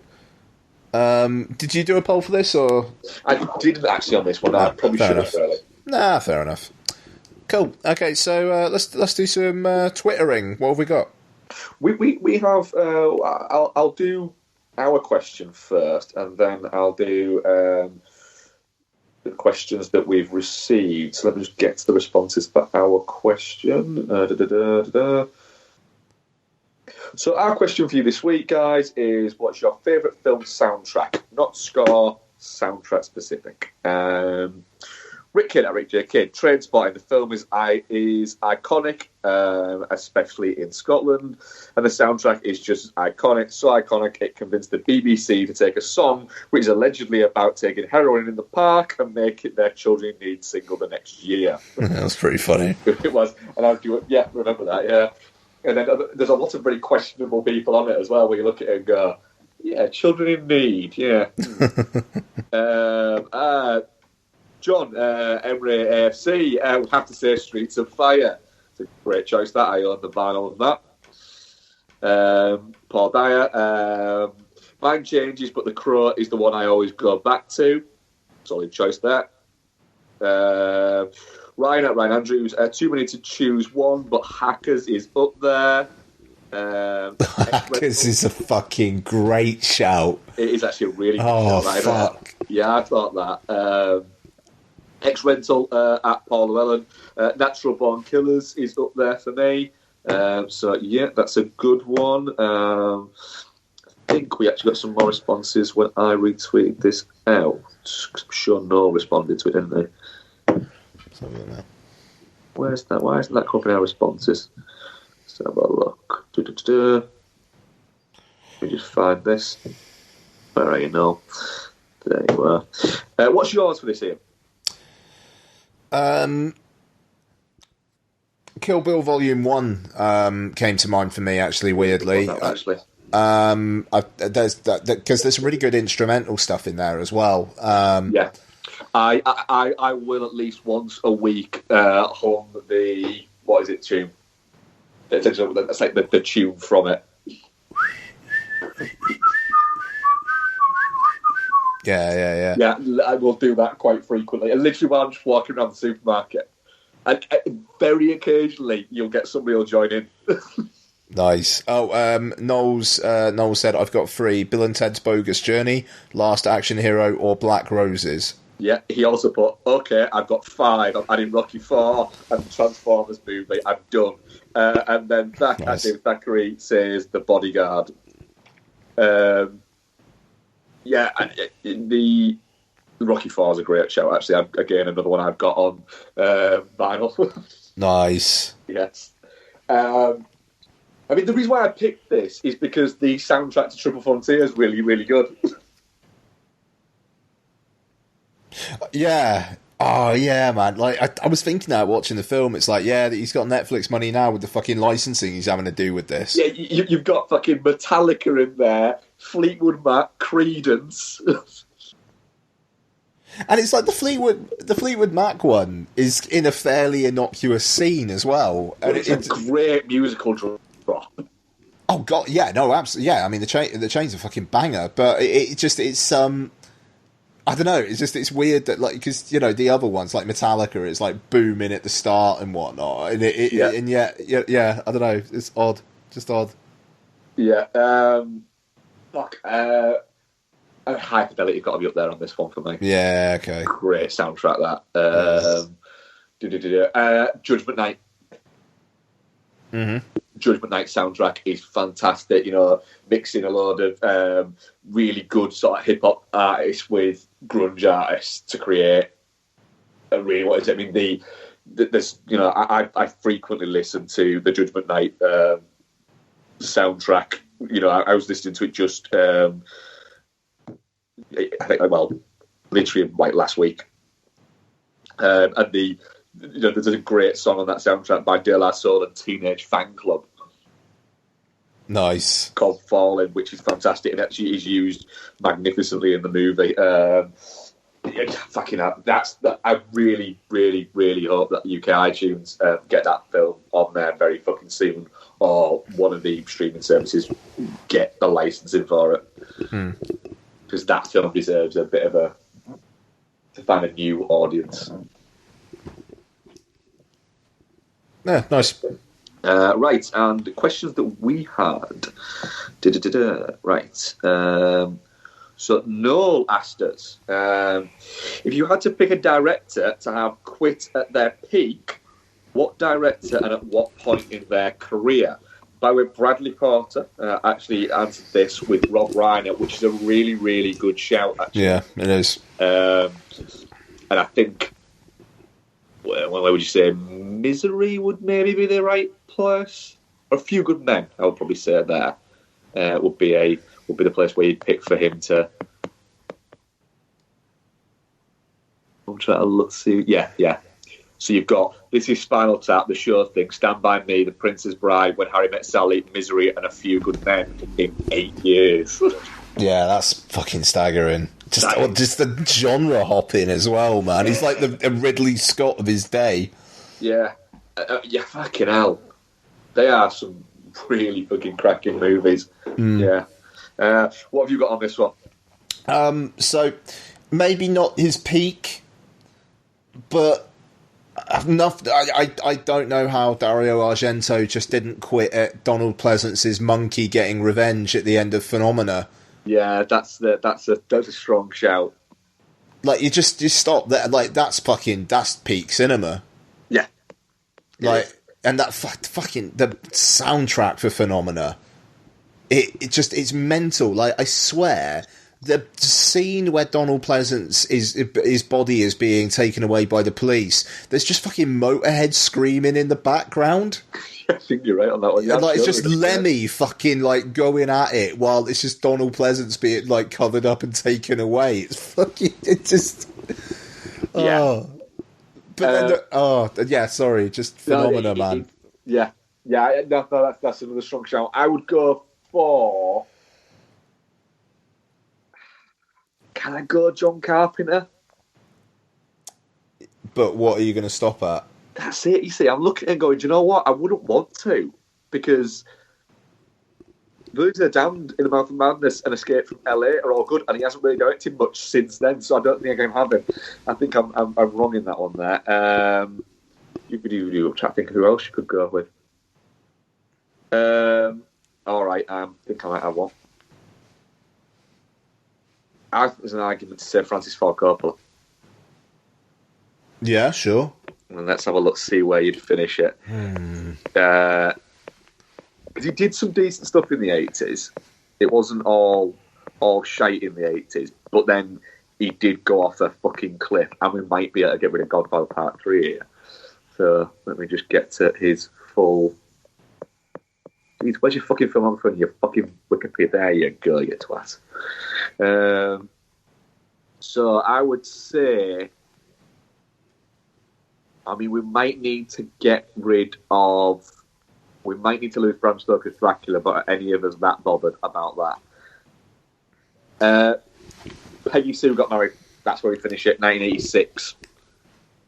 So that gives us a run of Tonight for Sure, Bellboy and the Playgirls, You're a Big Boy Now, Finian's Rainbow, The Rain People, and then we get into The Godfather, The Conversation, The Godfather Part 2, Apocalypse Now, One from the Heart, The Outsiders, Rumblefish, Cotton Club, Peggy Sue Got Married. Yeah, I mean, I we'd lose Godfather Part 3, Bram Stoker's Dracula, Jack, The Rainmaker, And then, Youth Without Youth isn't too bad. I do like Bram Stoker's Dracula, though. Like, just from Bram Stoker's Dracula, yeah. Just from a filmmaking level, that thing is, like, there's some interesting shit going on in that film. Yeah, fair enough. Fuck it. It's a difficult question, that. Mm. I'm going to have more of a think about that and answer it next week. Okay. What else have we got? Andrew Jones, 8th run. You have the power to turn one film into a stage play, one film into a TV show, and one film into a stadium extravaganza. Which films do you choose? Plus highlight some key points in the adaptation. Oh, Christ. Hateful Eight and make a great stage play. Yeah, I was going to say that, you bastard.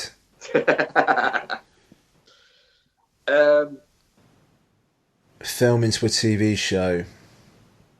Yeah.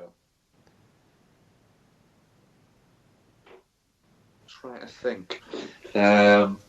What? And turn into a good TV show.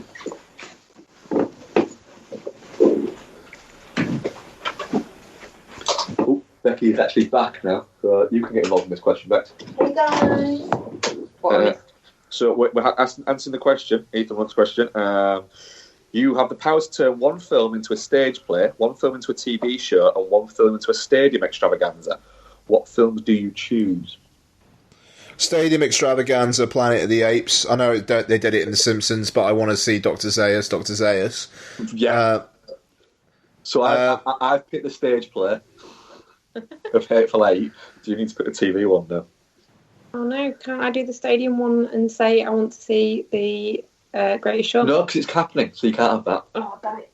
I know that Ian's happening in The Simpsons, but that's not technically real. Well, it's kind of like have a time machine and just go back in time. And Yeah, it might not be long before that happens. What am I picking? A film to TV show? Film's got to become a TV show. It's got to be Dark Tower. Oh, that's a bit of a fucking cheat. I don't care. Bit of a cop-out. Well done. Well, but to be fair, it didn't come out into a TV show, did it? So let's give it to her. So, yeah, well done. Well played. Thanks. Yes. Got another question. I think that might be all the questions we've got. Oh, no, we don't. I thought we had another one. Rick Kidd at Rick J. Kidd. What were the films which turned you from a casual film viewer to a dedicated film fan that you are now, and what was about them that had that effect? Jurassic Park. See, I was a bit of a late bloomer when it comes to being a film fan. Yeah.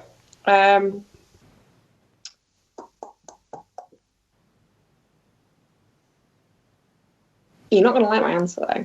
Go on. Probably like Scream. Fair enough. Really got me into horror movies, and I was like, oh, Right. so this is a genre thing. From there. Yeah. Oh, that's fair. That kind of got me into watching more of them. Vietnam movies as well had a massive effect on me. Yeah. It was like, a different sort of perspective on things, I think, and that you could hear one thing in the news and in the sort of factual retellings of stuff, but artistically people have more freedom to portray things. Mine's kind of like twofold, I think, because mine was like always about sheer how much can I watch. Quality be damned. Yeah, and that's it. And it was like, right, I can watch. With having a video shop that you could rent things from quite reasonably priced there. It was like, right, how much can I watch? And then, because nowadays, at the time when you're younger, you have less of a scope of what you want to pick from. So you tend to focus on certain things. So I got into, for instance, Jean-Claude Van Damme movies because I did karate when I was young, and Jean-Claude Van Damme martial arts movies, and it moved from there. So. And it was like, right, I've seen Bloodsport and I want to see other Van Damme movies. So I just watched loads of Van Damme movies and loads of Arnie movies and stuff like that. So that kind of gets the bug going. And then I think the one that, the film, I always go back to the first pops in my head that made me go, right, cinema rather than just films, to be really wanky about it, is Taxi Driver. Yeah. I think I watched that when I was maybe 11, 12. Was like, what? Inappropriate for an 11 or 12-year-old. No, in hindsight, I'm thinking about it doesn't. But I did. And it made me go, holy shit, this is something else. There's a lot more. There's more going on than just what I'm seeing. Right. But where do I go now? And where I went was just watching a load of De Niro films. So when you've gone from getting into films and just watching a load of like Schwarzenegger and Van Damme films, to then move on to watching a shitload of De Niro film. It's a leap, is what I'm going to say. You know, you're going from Double Impact for Once Upon a Time in America. Yeah. Well, that's why you've got the eclectic taste that you have now, though, isn't it? So, yeah, you know. I think I absolutely think it is. Yeah, that it's, you know. I was talking to somebody at work about it today. The thing is, he was saying about some of the films that he really liked. So I was like, they're terrible movies. He was like, oh, no, so I'm not criticising you for it. I like, you know, anyone should own the fact. What is it? The phrase "guilty pleasure" is a horrible phrase. Never feel guilty about what you like. And that's it. You should maybe feel guilty about what you like. I don't though, and I like that I don't. Yeah. Yeah, fuck it. Or like a badge of honour. Yeah, I like shit films. Yeah, I'm fine with that. But you also like good films, so it's alright. Well, that's it, yeah. I will happily converse with somebody about the wonder of Optum Time Machine as much as I will happily converse with somebody about the wonder of 2001: A Space Odyssey. Optum Time Machine is a great film. Yeah, and it'd probably be a better science fiction movie. Fucking hell, man. So you ruined it. Why? You just did. You did kind of ruin it. You were being all sensible and shit, and then you just ruined it. Did I though? I think that was our last question. Yes, it was. Cool. Okay, so as Becky said, we'll be covering Us next week. Very, very looking forward to that. Apparently it's fucking mental and a really good, interesting step for Peel to take. Seems to be it's probably not going to be as accepted by a mainstream audience as much, and that kind of gives me a bit more hope, to be honest. It sounds like it's going to be more balls to the wall horror than Get Out was. So let's see what we make of it, I suppose. Patreon.com/filmbastards. Going to be some extra content on there this week. It's $2 a month. Filmbastards@gmail.com. iTunes reviews. Haven't fucking mentioned them in an age, but then again, we haven't had one for about 6 years. So, you know, why not give us an iTunes review? And yeah, chuck us a review. Go on. You know, go on. Why not? Go on. Yeah. Now we have a laptop. I can finally finish those Film Bastards, and we can start posting some of our writing words. There you go. Writing words coming soon. And I think that's about it. I'm going to let Mark and Becky have their food. I'm going to watch the rest of something I started watching yesterday. I think we are going for a beer. Yes, I think we are. For a beer. How exciting. Okay, then we're going to have fish curry. Well, they're going to beer it up and then have fish curry. I'm not going to do that. And we will speak to you next week. Goodbye, folks. Bye. Bye. Play the guitar, play it again, my Johnny. Maybe you're cold, but you're so warm inside.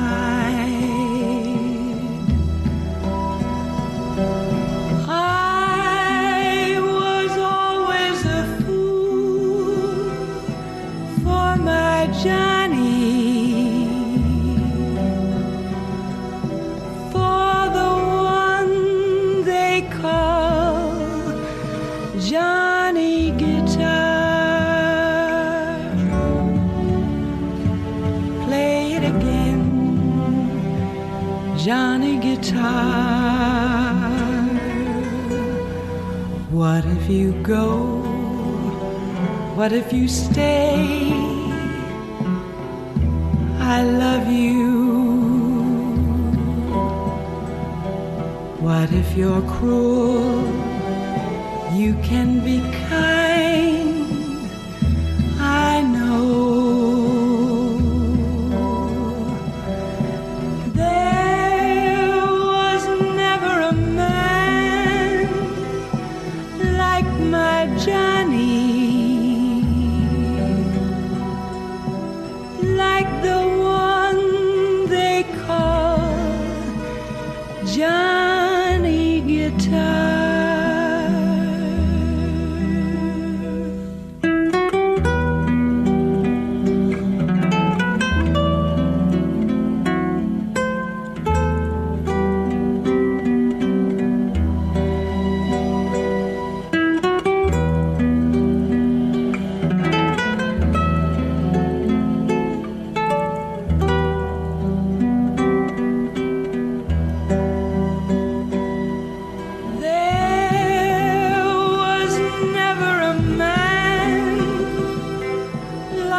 sky.